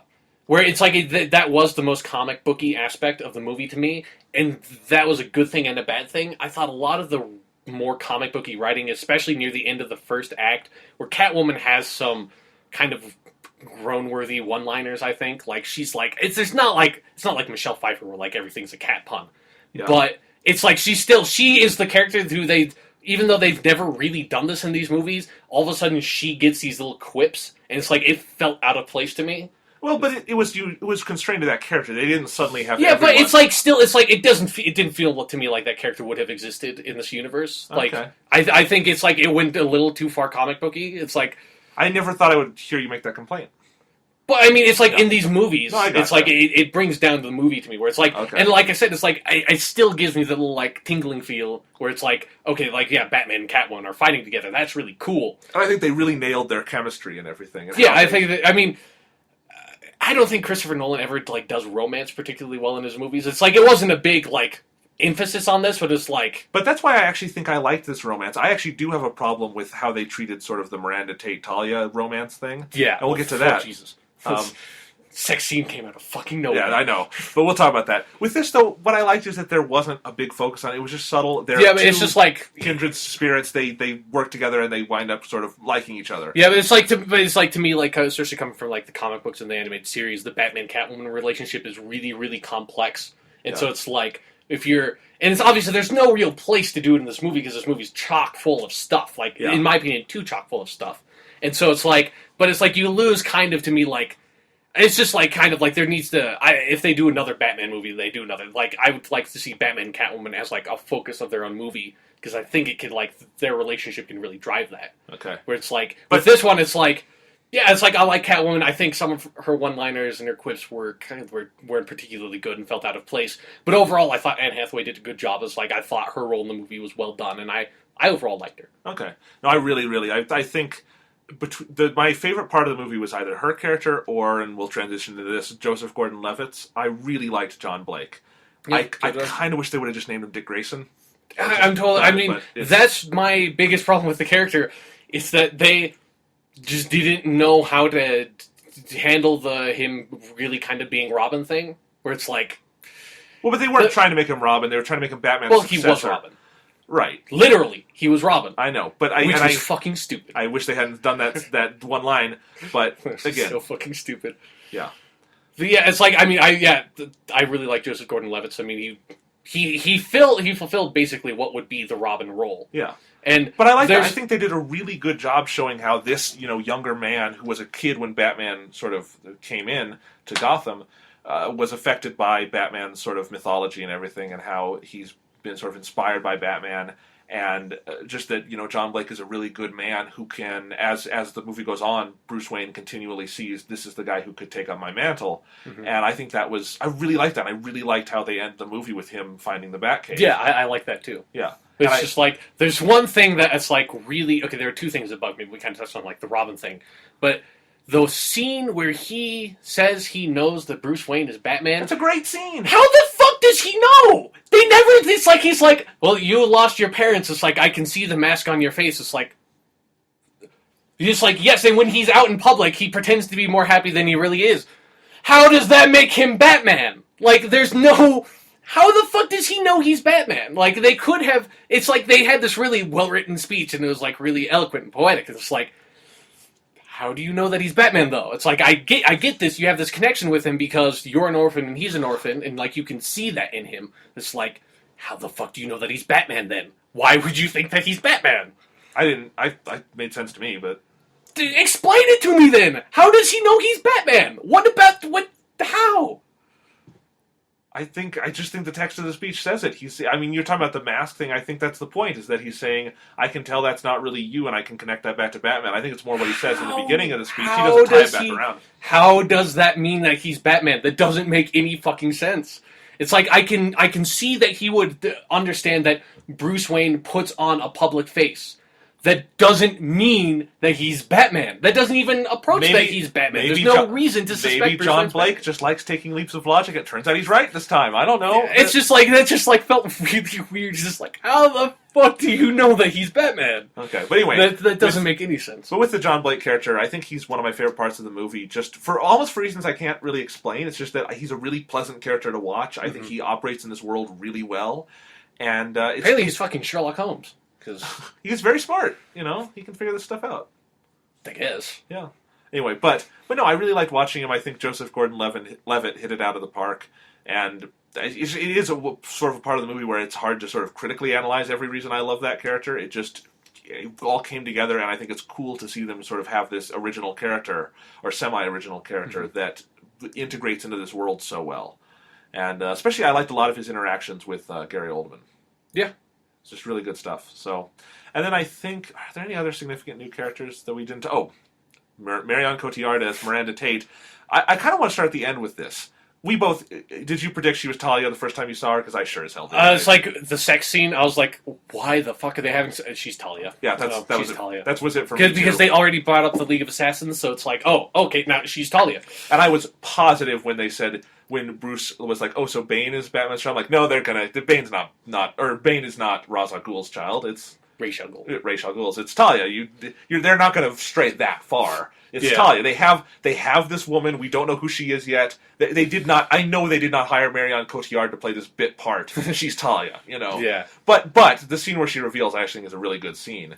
And I like how they use her in the end. But it's like, then the problem is they just throw her in at the end, which kind of makes Bane feel less significant because it's like, what was Bane's actual role in this plan? Was he just the enforcer? Did he actually come up with the plan? It's like, to me, I just read it as she wanted this done, and he was the general who figured out all the logistics. And it's really open up to interpretation because they never really. Okay. Because it kind of felt to me like Talia was the master force behind the whole plan when she comes out at the end, but it's like, then it's just like they never, since they had her come out as the villain at the end, they didn't ever really do anything with Talia. Like, she's just like, oh, I'm the villain, I'm going to stab you, and then I'm not going to kill you right now because it's James Bond movie shit. It's like, now I'm going to leave, and then I'm going to die 5 minutes later. It's like, okay, hi Talia, bye Talia. I guess I was glad you were in the movie. No, and it's not... I guess it's a thing for me where I was fine with it because I don't need them to do the big Talia al Ghul movie or anything. Yeah, but it's just like it felt like she was really undercooked as a villain because they just used her as a twist villain and that was it. I don't think it's just a twist. I actually think there's a thematic point there, which is that if Bane is a monster, and for Bane to do monstrous things, that's not surprising. That's who he is. That's the archetypical role he fulfills. But when you have a woman who could be literally, this is Marion Cotillard playing the role, so Miranda Tate, or whatever you want to call her, she could be anything in the world. She could be a great person. She could be an admired person, all these things, and she chooses to be the person who destroys Gotham and tries to wipe out evil that way. And I think that's the point there, is they're saying that that's how desperate the world has become, and that's the sort of thematic point Talia fulfills there. I didn't see any of that. Okay. Like that, I don't see any of that tied into Talia at all. Okay. Like, I mean, maybe it's just because of my history with the character in the comic books, but it's like it also just felt like they didn't do anything with her. But you don't know anything about her being Talia other than that she's Raish's daughter. Like, you don't really know much about her. And she was born in the pit. Oh, okay. Well, she was born in the pit, but it's like you don't know anything that happened with her after, because she got out of the pit when she was like 6 years old. So it's like, well, then she went and found her father, and Bane was excommunicated, and she and her father hung out and stuff. They said, you know, it's just like it's like no. It's just like you know nothing about her really as Talia. Like, there's no. Okay. She doesn't do anything as Talia as a character. So it's like my bigger just like. My bigger problem is when she's Miranda Tate and they have the sex scene that comes out of nowhere. That's just like, and that's what I'm saying, where it's like Christopher Nolan just, his movies just aren't sexy. Like, they don't have that aspect to them. They don't feel like movies that should really have romances in them almost at all. Well, here's the funny thing. I wonder what this says about Christopher Nolan, that by far the best romance in one of his movies is the one between Dom Cobb and his dead wife in Inception. It's the only one that really, like, hits me, but that's because, I mean, she's imaginary. You don't even really see a real Mal in that movie, but that works, but it's not a real romance. It's an angst thing. So he has to, I think for Christopher Nolan, he has to turn romance into psychological turmoil for it to work. It's like, and to me, that's like my biggest problem, because a lot of people say it's like Christopher Nolan needs to direct a James Bond movie, and that's like the only thing that's like, James Bond movies have like this like sexy aspect to them, and Christopher Nolan, none of his movies have ever like captured that. It's like, I'm not saying he that could do it, but I'm not saying that he can't. It's just like they haven't, and so it's like, so when like Bruce and Talia just have sex out of fucking nowhere, it's like there's no chemistry between the two characters. There's like kind of like some characters hint at Bruce that they want Bruce to get together with her, but it never really felt like they had like a prior relationship. No, and then It's she's just like they needed to develop that more. And it's just like have sex. It's just like, well, it's sort of weird because I can see Bruce Wayne doing that with just some random chick, but this is like an important character. Yeah, no, it wasn't, and it wasn't just like Bruce Wayne being a playboy, and even then Bruce Wayne wouldn't do that. No, like probably not. he wouldn't just have sex with some random girl because he's a playboy. Like he would kind of give that like aura off and like have that sort of public face, but he wouldn't actually do it. So it's like why are you doing this with this character? Like, it seems like it should be something really, really important. This like all of a sudden you're having sex with this character. It's like, I mean, I'm like, why the? It's Talia. Oh, okay. I get, because this is Talia, they have to have that at least a little bit, I guess. Because it's like one of the most important aspects of her character is her relationship with Batman. Right. It's Bruce Wayne. So, no, I think that's probably where I have more problems with the movie than anywhere else. But I still like how it's handled at the end, I guess. So that's what I would say about that. Are there any other significant Oh, Matthew Modine is in this movie. Did he do anything for you? I don't even know. Which He one was Sergeant Foley. He's the guy who's Gordon's friend. Who obviously was going to die at the end of the movie. Yeah. I mean... Okay. He was just there kind of like as a generic, like, Yeah. Dennis Leary character. Okay. He could have been Captain Stacy, for all I care. Like, it's like... He was just like sort of... I did kind of like giving a sort of career street cop perspective in the movie, or just... I mean, they didn't devote too much time to it or anything. Yeah, just like... Having it and having a good actor there to do it, just... He just felt like a character there. Okay. Like, didn't leave an impression on me. Okay, that's fine. He didn't really leave much of an impression on me either, but it's notable. So, we've talked about all the characters and the story and stuff. Let's talk about the ending. So, Batman flies the nuke over. He escapes, we think, right? Yeah. Like, some people are saying that the ending is ambiguous. That's not an ambiguous ending at all. I don't know how people are seeing that. No. Spinning top is ambiguous. This is this is not fucking an ambiguous ending at all. No. And does that bother you? Did you like the ending? I really loved the ending. I did not like... I like the ending less and less the more I think about it. Why? Because they gave Bruce Wayne a happy ending. That's fucked up. Oh. That's like so against Batman, it like hurts me a little bit. Well, But Bruce Wayne does not get a happy ending. Okay. That does not... It's like, that does not get to happen to Batman. Like, that's just like really... But he's not Batman anymore. But he's Bruce Wayne. Like, how the fuck is he going to live a life? And like, dude, Batman doesn't just like stop being Batman without there being like a huge reason, like his best friend dying and like sacrificing himself, Harvey Dent, or in Batman Beyond, Bruce Wayne's really battered and beaten and old, and he has to he gets to the point where he's forced to use it to threaten someone with a gun to save someone else's life, and that's why he stops being Batman, Batman Beyond. And then he's like shattered and broken and alone and just tragic and sad for the rest of his old life. It's like, that's Bruce Wayne Batman does not get a happy ending. Like, that's not the ending to that story. And so I find it really, and it doesn't feel like it should have been the ending to this version of Batman either. Like, it felt like Batman should have died, like, and Bruce Wayne. Like, it felt like he should have sacrificed himself at the end of the movie. But the themes of this movie are about rising above one's own inner turmoil. And it's okay, and most people are saying this online, and this is my point, is that Batman's life is defined by tragedy, and it's okay for a movie or a story to have certain themes, and then for the protagonist to fail those themes. Because that's what makes a protagonist tragic most of the time. It's failing the themes of the story and dying or like living a terrible life as a result of that. You can have themes and then have the protagonist fail those themes, and it's still okay. And in my opinion, it would make a more compelling story for Batman, because Batman's this sort of very dark film noirish character, and it's like he doesn't get to have a happy ending. Just like, I mean, that might just be me, but it really bugs me the more and more I think about that ending. I kind of agree if I were viewing this as just a strict Batman adaptation, but as the third film in Christopher Nolan's Batman series, it makes perfect sense to me. Even as that, it doesn't. Like, even as that, it still feels like that character shouldn't be able to have a happy life. Especially not, like, they even kind of imply, because Selena Kyle's in there in that, like, that shot. It's like, so it kind of implies that they got together, and it's like, why would they, like, it's like, I mean, I guess they have a bit of an attraction. Well, I mean, there's all this stuff about having a fresh start, and they both need one, and they're together, and I never questioned that, though. That never bothered me. I mean, I just felt like it's like, I just didn't feel like those characters would, like, really stick together after, like, because I get that they had the whole thing where he had, like, the super miraculous tech device or whatever that, like, erases you from the stuff, and that's what they use to get away. It's like, I get that, but it's like, they wouldn't stay together after that. Like, Bruce Wayne and Selena Kyle, it's like, that, especially not those versions of those characters. It's like, there's no real reason to. I don't feel. I mean, she kisses him right before he gets in and sacrifices himself. It's Catwoman. She kisses everybody. Okay. It's like in Arkham City, she kisses people as like one of her combo moves. Which is my favorite combo move in that game. It's awesome. This is like there's no significance to me in Selena Kyle kissing somebody, but yeah, it's just like I just really don't feel that's just like it just feels disingenuous to me, to both the property and even the movies themselves.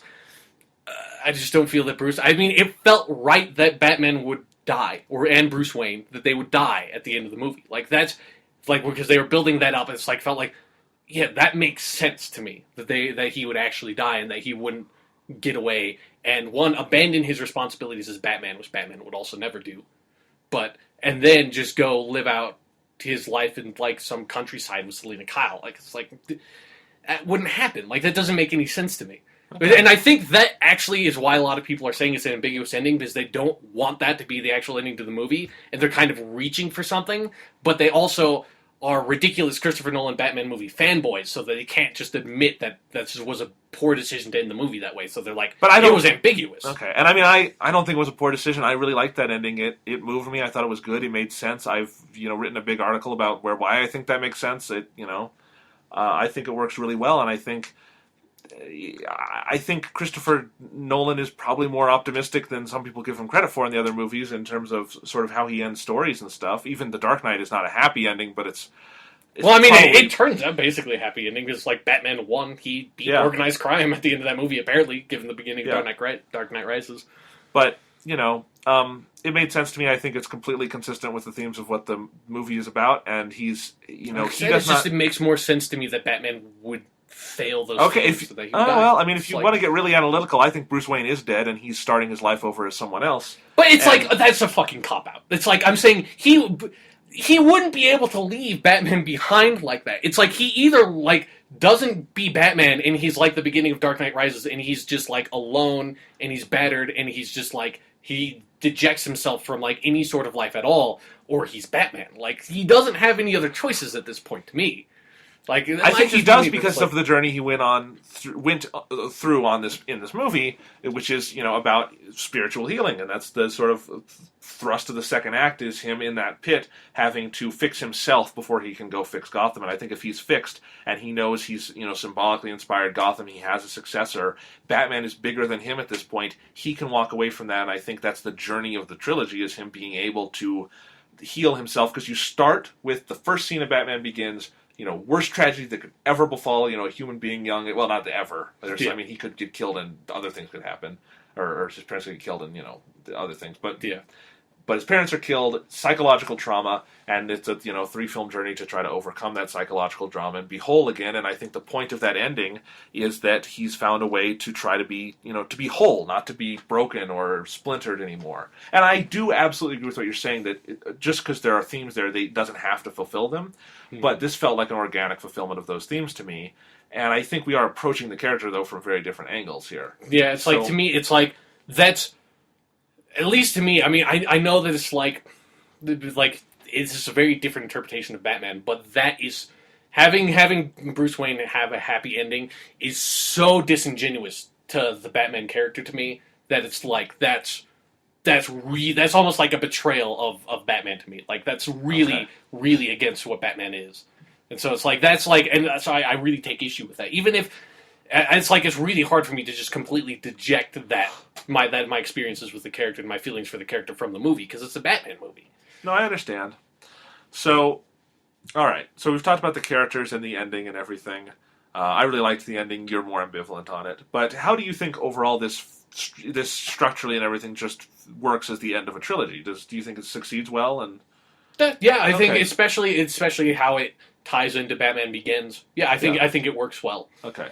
I do too, and I think I just really am impressed, and it actually makes me like all the movies and this movie more now that the story's over and we have it to look at, and that they've made just a really solid 3-part blockbuster trilogy, which you can count on 2 fingers the times that's been done. I mean, it's really rare. I mean, I think, to me, this is a stronger sort of conclusion than, I'd say, Return of the Jedi for Star Wars. Maybe it's the Star Wars...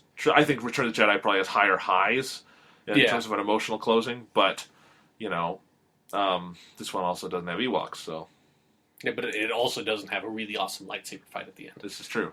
It's like, it also doesn't, like... Well, I mean, I guess they do both have incredibly implausible climactic war scenes. For it's like, in the Return of the Jedi, the Ewoks beat the Stormtroopers. Like, there's no way that would happen. In this, the police just run up and start punching people who have assault rifles. No. That would never work. But anyway, what I'm just saying is that I think this is, to me, quality-wise, a consistent trilogy with a, sort of ongoing thematic and character arcs where each movie has its own feeling and story and stuff, but they all play together. And I think now that they're all out, I just think it's one of the most impressive feats of blockbuster filmmaking ever, to be able to do this with this amount of creative freedom and daring. And, I mean, obviously, I do agree. The Christopher Nolan fanboys give these movies too much credit, but there's fanboys like that for everything. Yeah, but it's like they are really annoying. They are really annoying for these ones. And I say that as someone who would probably put Christopher Nolan in. He would be in my top 10 directors, no problem, no questions. I really love him as a filmmaker. I'm not going to go to the degree some people go to. All I'm trying to say is I think that for movies of this budget and this popularity to be as artistic and sort of focused as they are, and dark and just different from the mainstream, and they never feel like they're pandering for the commercial. That's really impressive to me, and I think it's, whether you really like these movies a lot or not, I think that's something to be happy about, that can still happen in Hollywood. Yeah. Because, I mean, I even think I really like The Amazing Spider-Man. There's a lot of that about that movie where, there's just things they can't overcome commercial decisions, you know? And there's a lot of movies like that. So X-Men First Class even suffered from some of the same ideas, I think. And that's a movie that pretty well overcame commercial problems. But, yeah. So, those are the Batman movies. I last want to talk about some technical stuff in this movie. Okay. Looks fucking amazing. I cannot overstate what a technical marvel this movie is, especially if you see it in IMAX. And if all you have near you is a digital IMAX theater, that's the way to see it. But if you can find a real IMAX theater that has the actual big screen, the 10-story screen, and is projected on IMAX 70mm, you'll see it referred to online sometimes as 1570 PERF, that's the abbreviation of perforations, because a piece of IMAX film, it's likely bigger than the computer screen you own in your house, the actual frame of IMAX. It's huge. And projected like that, and over 70 minutes of this movie is full IMAX. I have literally seen nothing like this ever. Even though I saw The Dark Knight projected in 1570 also, they've made such massive advancements in how to shoot on IMAX for this movie, where I actually honestly don't know how they crop it for the 35mm version, because so many of the IMAX scenes, they're using the full height of the frame. Especially the Bane-Batman fight we talked about. Mm-hmm. And I just think they do really dynamic stuff with how they frame in IMAX. And then the actual 35mm footage looks great, too. Wally Feister is a genius cinematographer. Yeah. And really good stuff there. And I think you didn't like the sort of logic behind the police fight war scene and everything. Yeah. I mean, it looked nice, but it was a stupid scene. Well, I'm just saying there's so many cool things like that where in any other movie that would all be done CGI and you would have... But Christopher Nolan did almost everything in this movie practically. There are really 11,000 extras in the football scene. There's really thousands of extras in that police Bane's forces fight scene, and just I think there's so many amazing action scenes in this. The end of the movie just feels so epic to me and big, like the scene where Batman is trying to chase down the nuclear bomb through the city on IMAX, where it's so big you can't even see it all with your, the space your eyes can see. It's just amazing.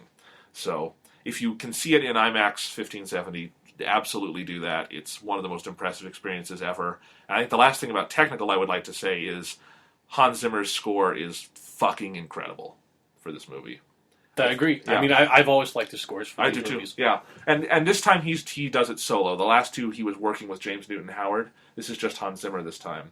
But I think this is possibly... I still think the Dark Knight score is the better one, because it's got... I love the Joker theme and sort of the suite they have on the soundtrack to that, and then some of the other music, but this has really good stuff in it. The Bane theme we played at the beginning is a really cool piece. Yeah, so. I just love it. It's just, really builds up and, it really pounds on you when they get that going. And they build over the course of the movie, too, because it starts pretty small, and by the end, it's apocalyptic in the size of the music, and I love that.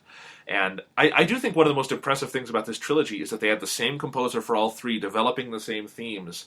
And so there's this musical continuity to it that a lot of series don't have, because the composer will leave halfway through or something. And it's part of the power of this trilogy.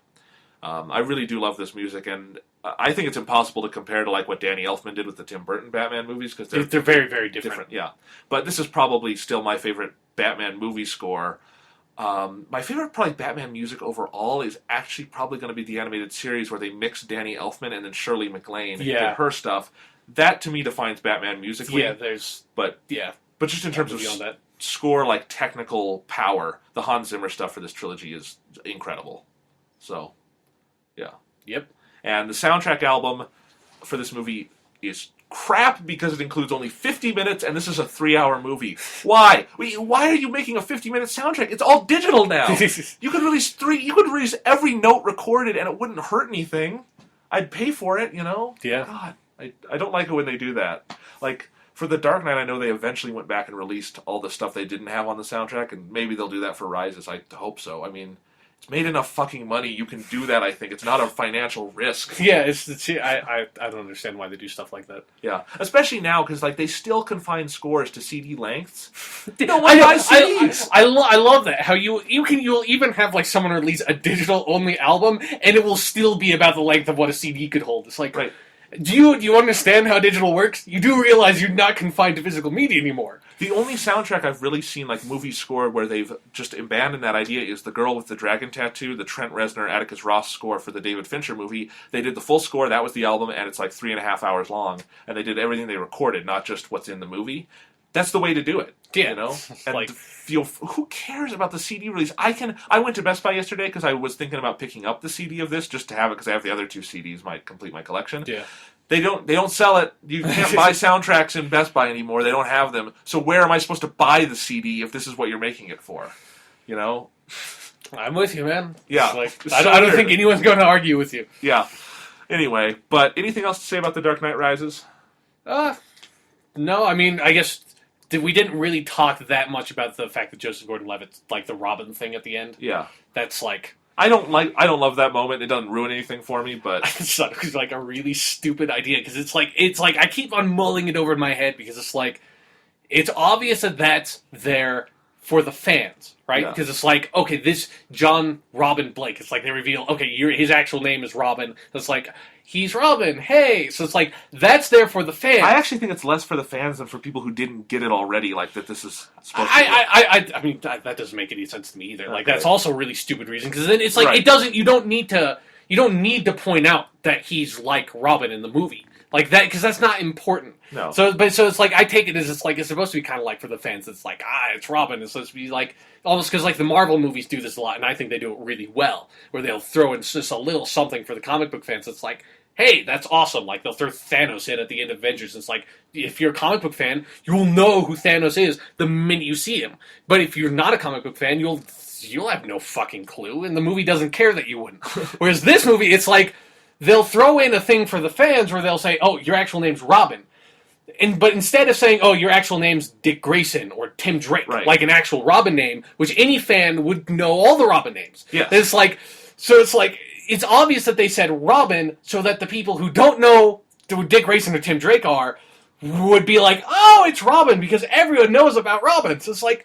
But they're not the comic book fans, so why'd you throw in something for the comic book fans, but make it different so that people who aren't comic book fans would get it? That's exactly my dilemma with it. Yeah, it's just like, what you could just like, I mean, although it's like my funny way of like having it rewritten, which wouldn't work, but it's like, oh yeah, that's not my real name. It's like, oh, so I see why you don't use your real name, Dick. It's like, yeah, no, I don't really go by Dick anymore. Yeah. And I do think if they just wanted to do the little name homage, they could have just named the character Tim Drake or Dick Grayson, and that would have been fine. And you know, the people who get it, and the people who don't, and it doesn't affect the movie in any way. Yeah. But at the same time, I mean, I don't mind that he's named John Blake or anything. The name doesn't matter. It's like I would have actually preferred if they didn't. If like either you were going to say that his actual name was Dick Grayson, or it's like that would have been kind of cool. I would have been fine with that. Or you don't even make any reference to the Robin thing at all and just leave him as being the next Batman. Yeah. Because, I mean, it's obvious, like, within the context of the movie, he's not going to dress up like Robin. No. I don't think he's even going to do Nightwing. He's going to be Batman. Like, that's what it seems like is basically saying when he goes into the Batcave. So it's like, why would you do that? That was just so stupid to me. I don't like that moment either, but... Anyway, what positive note can we end the discussion on? Because this was a largely positive discussion. Don't know. Did you want to talk about the possibility of reboot? Yeah, but I did one less positive thing about Dark Knight Rises. Okay. Do you still hate the title? I still don't think it's a good title. I mean, Okay. it's still confusing. It's like, I can't tell you how many times I've accidentally called this movie The Dark Knight Returns. I know. It's just like, I mean, you could have named it like Ashes of Gotham or something. Like, there are like thousands of different titles you could pick that would work for the movie. Hit Fix's critic Drew McWeeny, his suggestion, he liked the title, but he said it could have just been easily they just call it Gotham City. That would be an interesting idea because it is the story of the city. I think it would have been wrong, but I mean, it's like I think you could have like have Gotham be in the title would have like worked well, but it's like just calling it Gotham City, I wouldn't have liked that. No, it's like. Yeah, I still don't like The Dark Knight Rises as the title. Okay, I like it, but it's just the title. Whatever. Yeah. So anyway, we both liked this movie. I think the movie should have been called Bashara Bashara Deshe Deshe. That would have been interesting. Yeah. Anyway, so we both loved this movie, or I loved it. You liked it strongly. I liked it. Yeah, I think it's a really good movie. Okay, so has some problems, but I think it probably has more problems than any of the other ones. But it's still there's enough really good stuff in the movie. And I would say, I guess I like it more than Batman Begins, just because again the characters and the antagonists are so much more interesting to me. Whereas Scarecrow, I actually like their interpretation of Scarecrow fine. Yeah, but it's like they don't really do much with him. And also their version of Ra's al Ghul seems kind of... Since they don't do the Lazarus Pit, it's like... It's not really... It's like it doesn't really need to be Ra's al Ghul because there's nothing about him that's like, that's Ra's al Ghul. Right. I mean, they don't even fucking call him Ra's al Ghul. They call him... Why do they do that? In Batman Begins, they called him Ra's al Ghul. And then they did it in this one again. It's like... That's not how you pronounce the fucking name. Right. And in the language it's supposed to be, it's still Ra's, right? Yeah, it's Ra's. That's the fucking name. It's Ra's al Ghul. Yeah. It means the demon's head. It's like, fucking, that's his name. It's like, it just drives me insane every time they say it. I think it's probably Christopher Nolan and the majority of the cast and crew are British, and British people tend to just pronounce things through an English filter. Yeah, well, fuck them. I agree. That's a dumb thing to do. It's just it's a cultural thing from the filmmakers. But I wish it was Ra's. Yeah, it's just like because every time I mean, like almost nobody's going to like notice it, but it's like the people that do. It's just like why the fuck. It's like, why are you pronouncing his name? It would be like if everyone called him Batman instead of Batman. It's just like, why are you doing that? Anyway, all right. So let's actually end this discussion. We both like Dark Knight Rises. What we want to talk about now a little bit, that just for a fun discussion, is we both know, everybody knows, Warner Brothers is going to reboot this at some point, and probably sooner than later. I would just as soon they hold off, not like forever, like for 15 years, but just for a little while, because there's going to be a shadow over this, and I think mostly I just want them to hold off long enough that whatever filmmaker comes in next doesn't feel beholden to this franchise. Yeah. Because why Batman is my favorite comic book character, easily, or one of my favorite pop culture characters, absolutely, is just he is so interpretive, and you can do so many things with him that all feel right to me. And there's just lots of versions of Batman I like, and I've read and I've watched and stuff. And I think that's really interesting. And obviously there are wrong ways to do it. Joel Schumacher, really, really wrong ways. But I am interested in the idea of if they get a really good filmmaking team together with a really strong vision to do it. And my suggestion, and I think, Sean, you agree with this, is get Paul Dini and the animated series guys and whoever worked on those great Arkham games. Let them make a fucking movie. Yeah, no. Give them $200 million and let them make Arkham Asylum the movie or whatever they want to do. Yeah, I'm totally with you. Have Paul Dini write the next Batman movie. It's going to be great. Yeah, that would be my dream. If they don't do that, I would be disappointed, actually. Yeah. There's so many routes they could go with that, because what was sort of revolutionary about the Arkham games to me is that they took the foundation of the animated series, which was dark but still kid-friendly, Yeah. and they made it adult. Yeah. And really adult. And that could be a great a movie that you could release. And actually, they would have to tone it down a tiny bit, because that would not be a PG-13 movie. Yeah. Especially some of the stuff with like the Joker at the end of Arkham City. Yeah. You could never do, but still. And I think what we love about the animated series take and the video game take in particular for me is that it doesn't feel heightened comic booky in the way maybe Superman does or anything. Yeah. But it's still heightened enough that they can get away with things while still feeling emotionally and thematically. Yeah, it's like they can do Mr. Freeze and make him a really good character. Yes. Or it's like the Christopher Nolan movies, if you tried to throw Mr. Freeze in there, it would never work. It Right. would completely fall apart. Yeah. So, and I think there are ways to do, because I think people have this weird idea about comic book, I'm air quoting Batman, that they think that's Adam West. No. Comic book Batman is never silly. It's just that, okay, he can be silly. It's but, like, it depends, once again, it's like, Batman's been in comic books since like the early 40s. It's like, there are a lot of really silly Batman fighting alien stories out there. But you know what I mean, in sort of the general acceptance. Yeah, it's like ever since like the mid-80s, since like Frank Miller with like Year One and all that stuff, it's like, Batman he still lives in a comic book universe, because I mean, he's still like one of the founding members of the fucking Justice League. He's best friends with Superman. So it's like...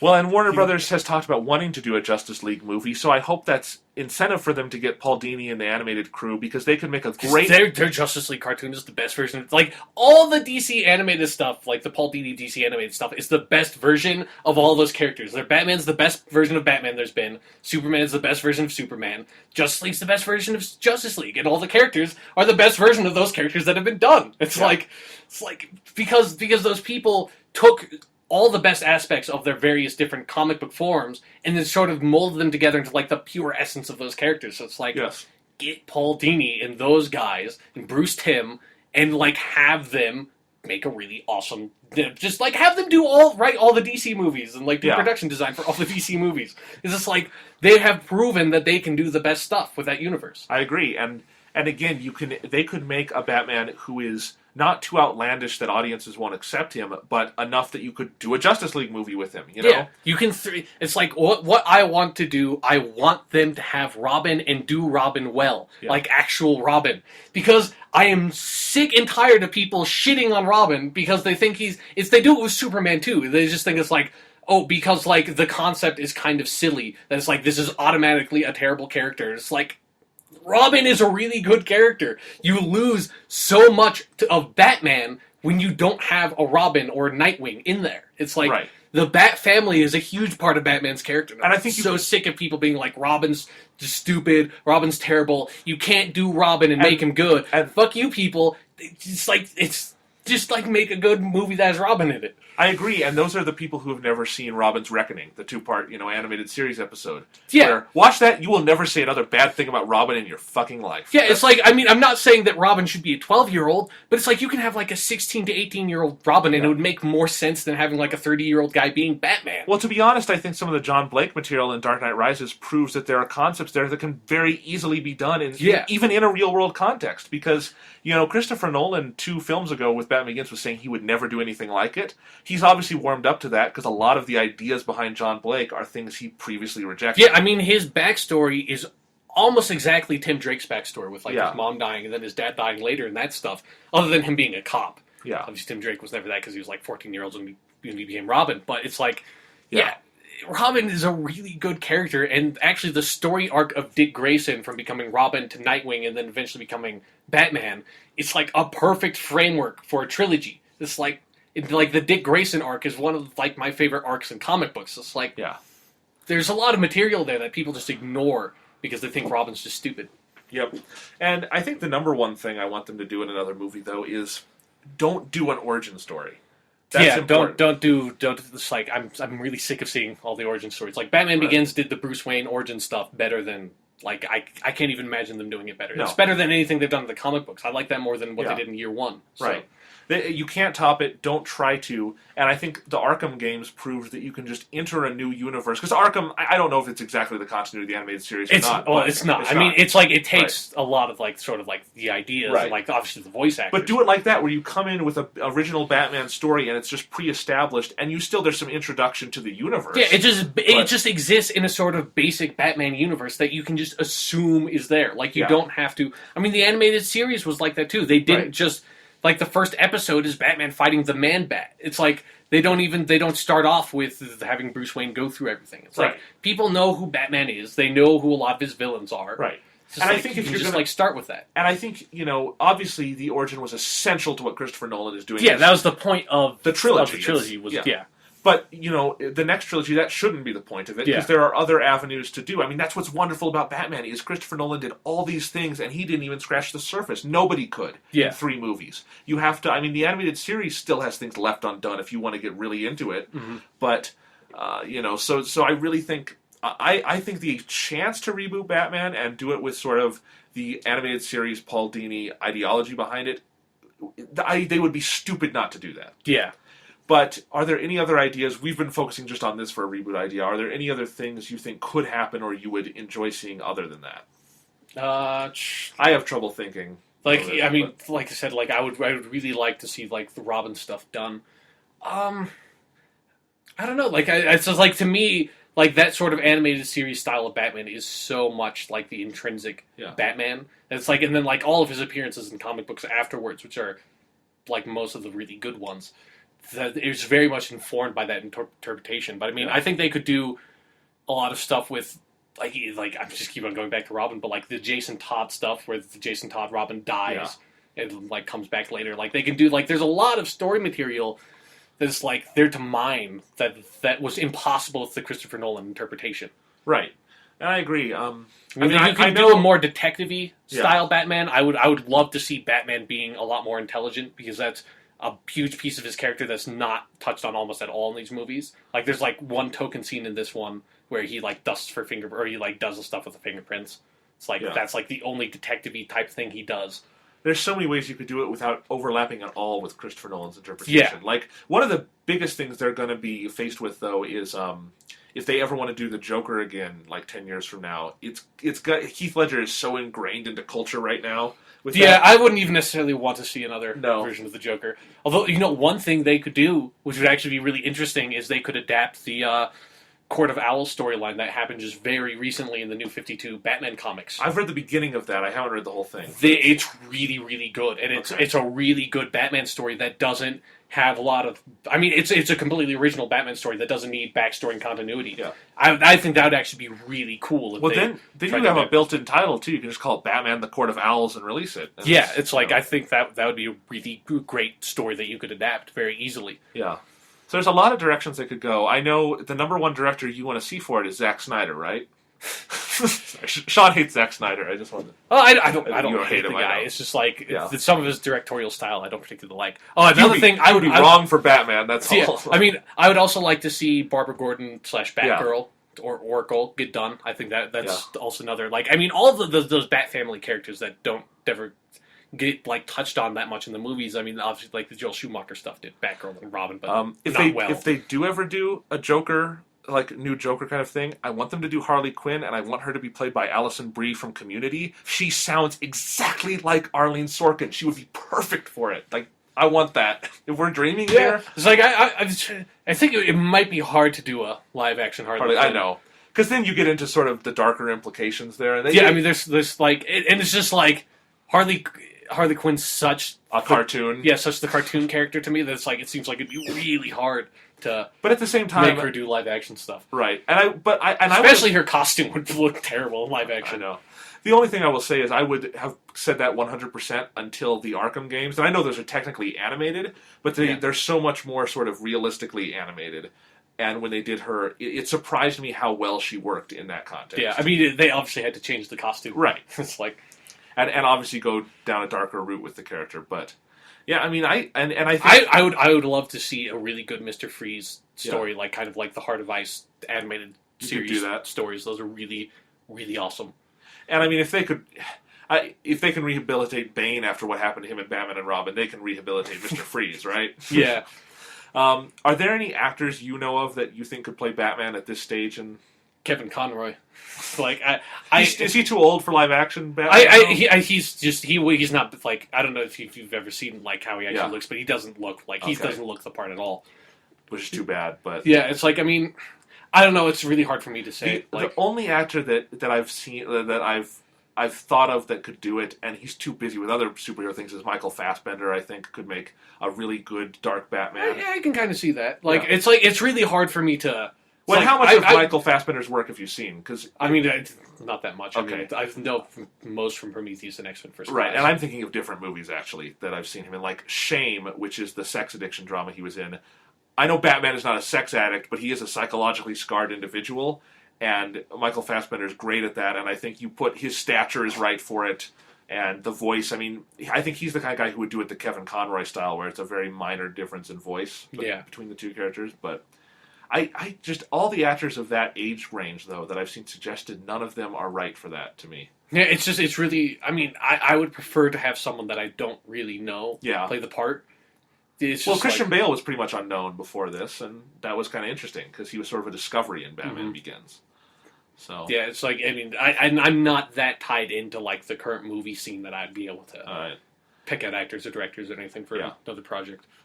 Well, and it is weird because a lot of it kind of depends on also how old they're going to do Batman. I think if you're going to do sort of a pre-existing continuity, you want him more middle-aged than you want him young. Yeah, like 30s something. Yeah. Probably where, I mean, Christian Bale's that age now, but when he started, you don't want him the age... Like, everyone's trying to suggest actors who are the age Christian Bale was when he started, but that's wrong. It shouldn't be that age. Yeah. It should be like mid-30s, and I don't know. Nathan Fillion is Batman. I don't know. He Nathan Fillion always does Green Lantern voice work, so I think of him more as Hal Jordan. Even though I don't actually like Hal Jordan as a character. It would be... I love Nathan Fillion. It would be extremely distracting. Why do you always say his name like that? Everyone says his name like that. No, Nathan Fillion. It's not Fillion. Okay, Fillion. Is that there right? You go. Jesus, yeah. Right. He always puts such a weird emphasis on that. I'm just saying, all I'm saying is I could never take him seriously as Batman because I would be thinking of him making like Joss Whedon quips in the background. But yeah, maybe he can be an Avengers too. Anyway, it is kind of interesting. Do you ever think there will be a Batman who is like ingrained in the role the same way that, say, Robert Downey Jr. is for Iron Man? It's hard for me to say. Is he too oblique a character in some sense? I think, definitely Batman's a harder one to do. Also, just because Batman is such a multifaceted character that he's, to me, it's kind of the similar with Spider-Man, where he, as a character, doesn't lend himself to big movie stories. I feel I think he works much better in episodic formats, like especially with like sort of the detective side of him. So it's like that's because the detective stuff's really hard to get across in a big movie, right? But it's such an important piece of. He's from Detective Comics. He's a detective. That's what Batman is. No, I agree, and it's an interesting dilemma there.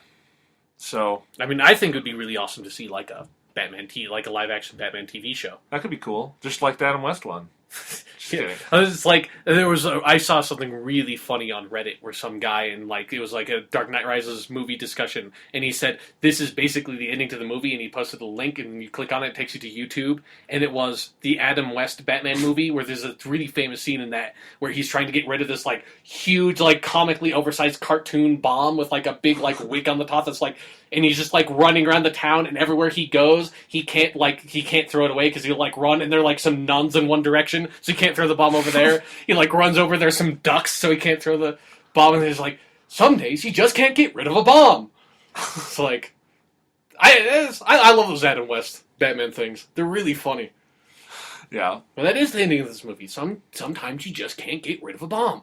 It's true. It's very true. So you just fly it 6 miles off the coast of Gotham and a nuclear bomb explodes and everyone's A-okay. There's no fallout or anything. It's just maybe the wind was going out that day. I mean, someone's going to get fucked by that bomb going off. It's Japan's problem now. It's just like, I don't know. It's just like, I just thought that was really funny. It's like, you've got this nuclear fusion device that says, let's just fly it off in that direction. It's like, it's a nuclear bomb. And it's like, I just think it's going to be a bit of a bigger explosion and have some more ramifications than just that. Yeah. So you were talking about how the difficulties in finding just a story that works for Batman in a long live-action format. Mm-hmm. But you talked about Court of Owls would be a good idea. Yeah, I think that would work. I do think it's got a nice structure to it that I think lends itself to a movie. I think something akin to Arkham Asylum, not that exact story they did, but something like that could work fantastically. Yeah. It would be really interesting to get Batman in sort of a confined space like that and do him that way. Mm-hmm. I think that, although that could work better as a sequel, I don't know, it's sort of an interesting thing there. Yeah.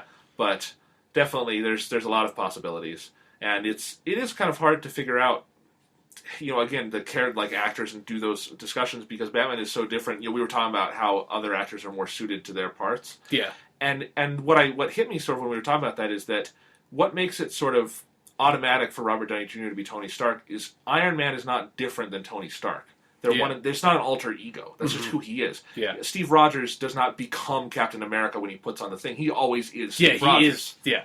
Yeah. Even Thor. Thor's just Thor. Mm-hmm. You've got all these characters like that. And then, obviously, Batman and Spider-Man was the other one we're saying is difficult to do because they do change when they put the costume on to a certain degree. Mm-hmm.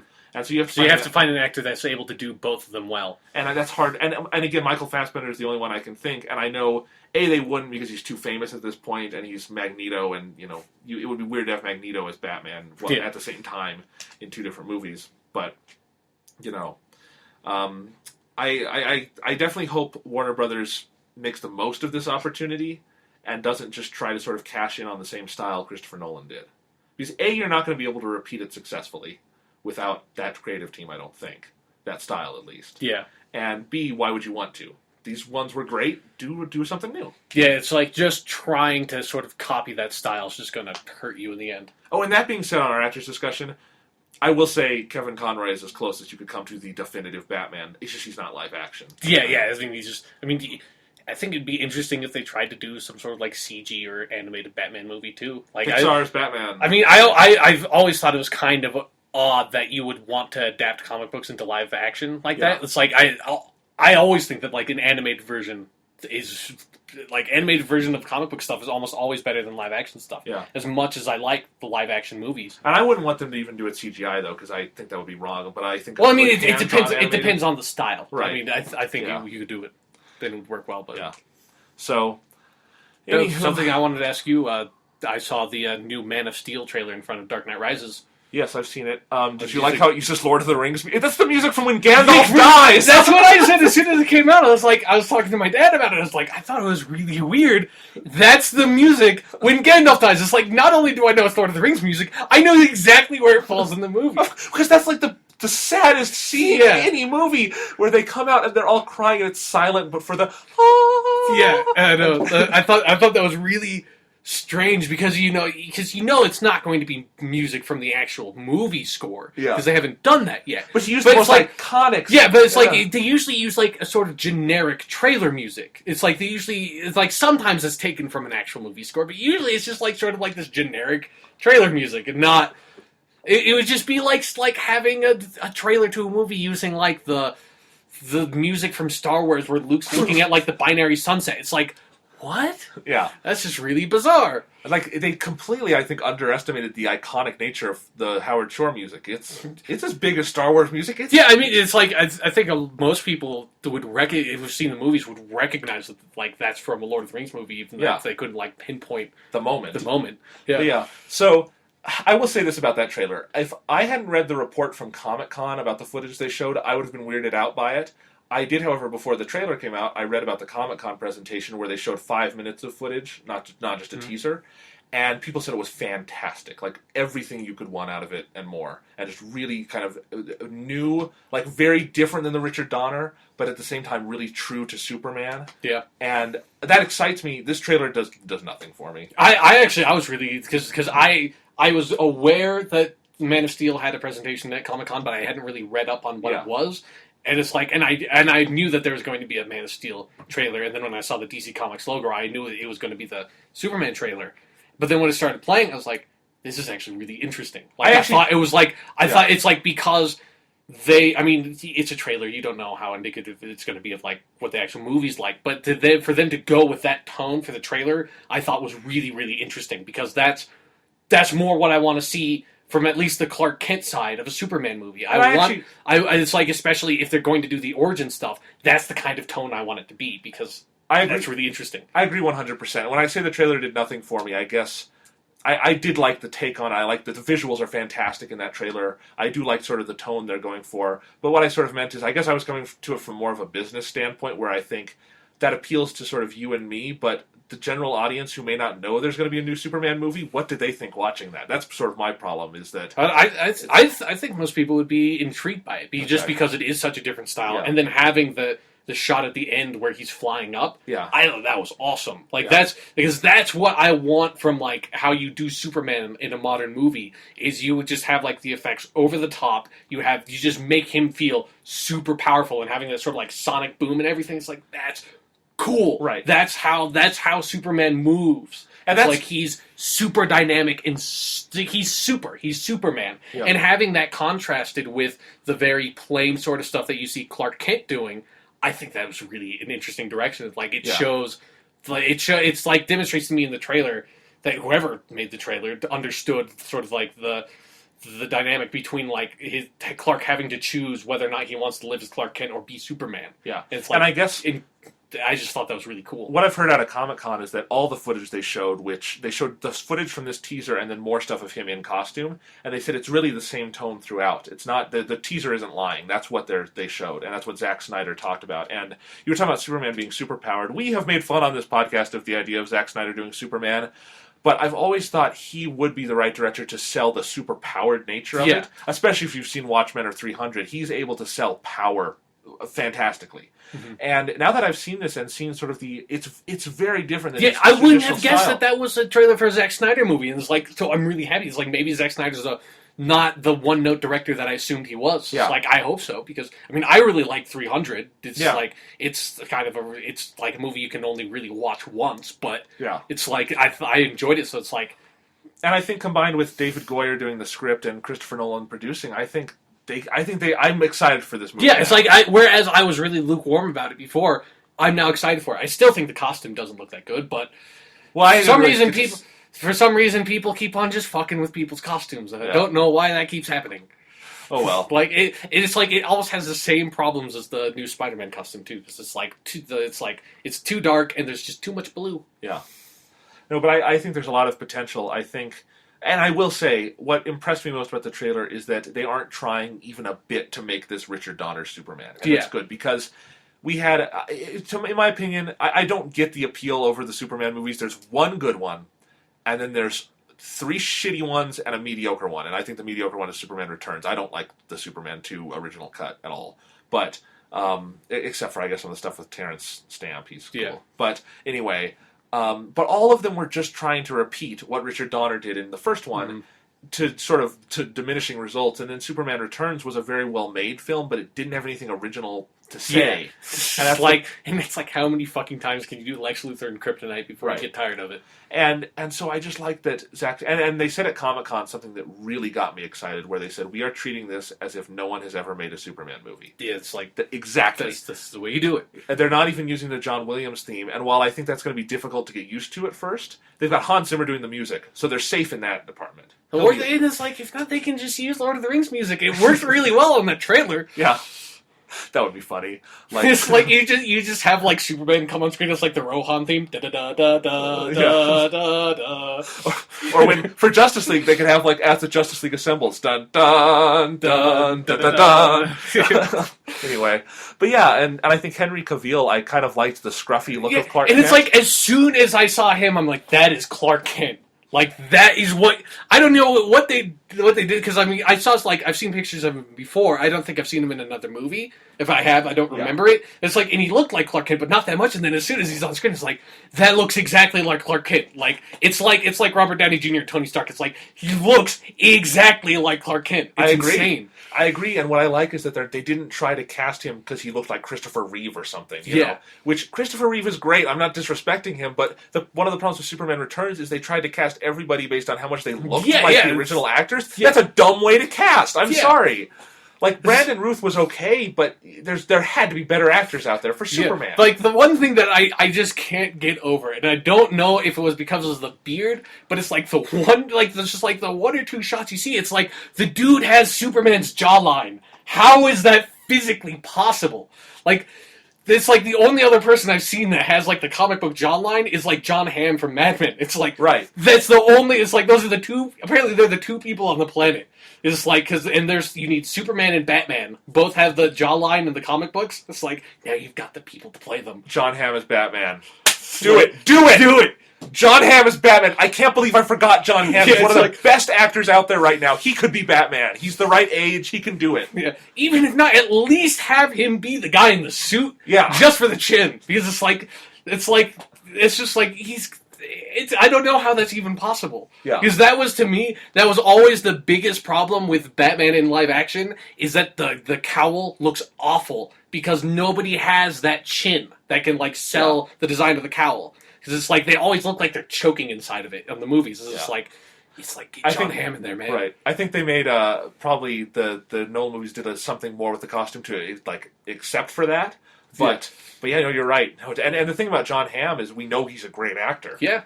And have you watched Mad Men? I haven't seen a lot of it. I'm going to get through it someday. I'm probably going to wait till it's done airing and then watch like all of it. It's probably a good idea. No. Now we're on a Mad Men tangent. We're not starting a tangent. Anyway, so is there any other movie-related stuff we want to talk about before this is over? Both of the times I saw Dark Knight, because it was on IMAX and the movie it was too long to show trailers. So I saw no trailers. What else did they show with it? Was there anything new? I remember seeing The Hobbit. I saw the Hobbit trailer right before the Man of Steel trailer, so it's like Hobbit, then like the Lord of the Rings music. It's so weird. Really weird. But is this a new Hobbit trailer, or is it just no, it was the same one. That's fine. They can, as far as I'm concerned, they can keep that trailer there until the movie comes out. Yeah, it's so good. A really awesome trailer. Yeah, I can't remember if there definitely wasn't. Oh, actually, no, I remember one. I saw one trailer. I don't even remember the name of the movie. It was a Tom Cruise movie. I've never Jack heard Reacher? about it. Yeah, that is like the trailer started, and like for a second, I was like, is this a trailer for a Punisher movie? Have you seen the trailer for that movie? No, I haven't. Okay, because the trailer fucking starts, and you've got this guy, he's like in a hospital, and then he starts doing voiceover, and he's like, he's a cop, or at least he used to be. He doesn't care too much for due process of law. All he cares about is his own justice. He knows who I am, and he's coming to find me. I'm like, is this a Punisher movie? It's like, that's the setup for Punisher. It's like, he was a cop, now he's not because his family got killed. He doesn't care about due process. He takes the law into his own hands, and now he's coming for the dude who killed his family. It's like, that's the fucking Punisher. That's like, do you think Tom Cruise would make a good Punisher? No, not necessarily, but I just thought, I was like, are they making another I haven't seen any of the Punisher movies that they did make, but I was like, I was like, for a second, I was like, are they really making another Punisher movie? And then they have, like, this sports car come on screen with, like, Tom Cruise driving it. I'm like, now I really hope it's not a Punisher movie. Yeah. It's like Have a really short Punisher. Yeah, it's just so fucking weird. It's just like, Have you now we're going on total tangents, but as long as we're talking about upcoming movies, have you seen the trailer for the Judge Dredd movie that's coming out? no, I haven't seen the trailer. Okay. No. Go home and watch it. It looks awesome, and I guess they screened it at Comic-Con, and it was, like, fantastically received. It looks amazing. And I never thought I would say that, but, like, this is, like, I just kind of assumed it was one of those empty cash grab reboots that people have been doing, like... It's like, I don't know why they would, because it's not like Judge Dredd's not like a big famous huge, character. it's not a huge property. At least looks- not over here. I'm pretty sure it's a British comic book. Right, but I guess it's really true to the comics, and people who love the comics are, like, really happy about that. But it's like, it's R-rated, super violent, and just the trailer sells that tone so well. And Carl Urban from Star Trek, who was McCoy is Dredd, and you can't even recognize him because I guess he keeps the helmet on the whole movie. And as long as we were sort of talking about action movies and stuff, I just remembered that, and I watched it online the other day after I heard about the Comic-Con preview. So that's a total tangent. Yeah, but- I'll say I know almost nothing about. I'm pretty sure the comic that he's from isn't even called like Judge Dredd. Like I know almost nothing about it. But Well, all I know is that the Sylvester Stallone movie has little or nothing to do with Yeah. the comics. that's just one movie's not that good. Yeah. But I mean, one thing that I'm really excited about that came out of Comic-Con with movies was they showed like a sort of like proof of concept footage for the Godzilla movie. Oh yeah, that sounds like- awesome. It's like I wish that they would release that like the video online so I could see it. But it's like I want to see the 12 minutes of Hobbit footage they showed. it's like I want a really good Godzilla movie. Yeah. It's like that's And I guess the design was really close to the Japanese yeah. design. That's what I heard too. And I think it's Gareth Evans who directed The Raid. Have you seen The Raid? no. When it comes out on DVD, watch The Raid. It has no story and no like characterization at all. Does But it it's have a just- giant lizard destroying Tokyo? No, but it's No. some of the best action you'll ever see. It's like the most brutal movie, and it's really, really fun. But yeah, they use this like new kind of kung fu martial arts that's really interesting. But yeah, and it's just that guy's doing this Godzilla thing, I guess. So it sounds really interesting. Yeah. Yeah. We got off on a Was weird this a tangent. Dark Knight Rises podcast at one point? I think so.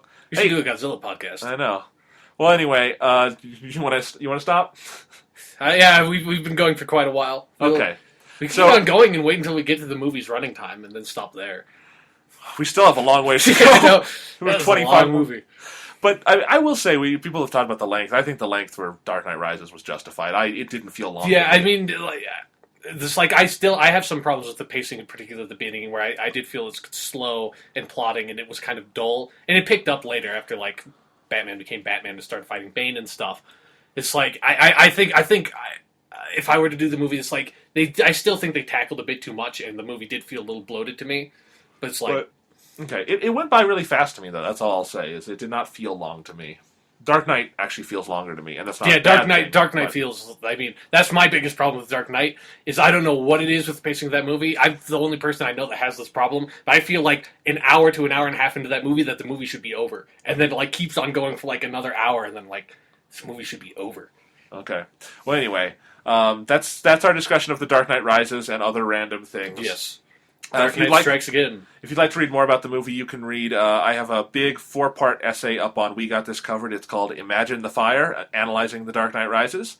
And I think it's one of the better movie pieces I've ever written. So there's If you do tons, say so yourself, if I do say so myself. you did. There's a ton of stuff to read there, so go ahead and read it. It's 9,000 words long. Or go see the movie. Yeah, or go see the movie if you haven't. Or if you want to see it again, go ahead. It's like hopefully if you saw the movie, if you've gotten to this point in the podcast. Otherwise, it's all ruined for you, so... Maybe they just really listened to it because they really wanted to hear us talk about the Man of Steel trailer. I know, that's... Yep.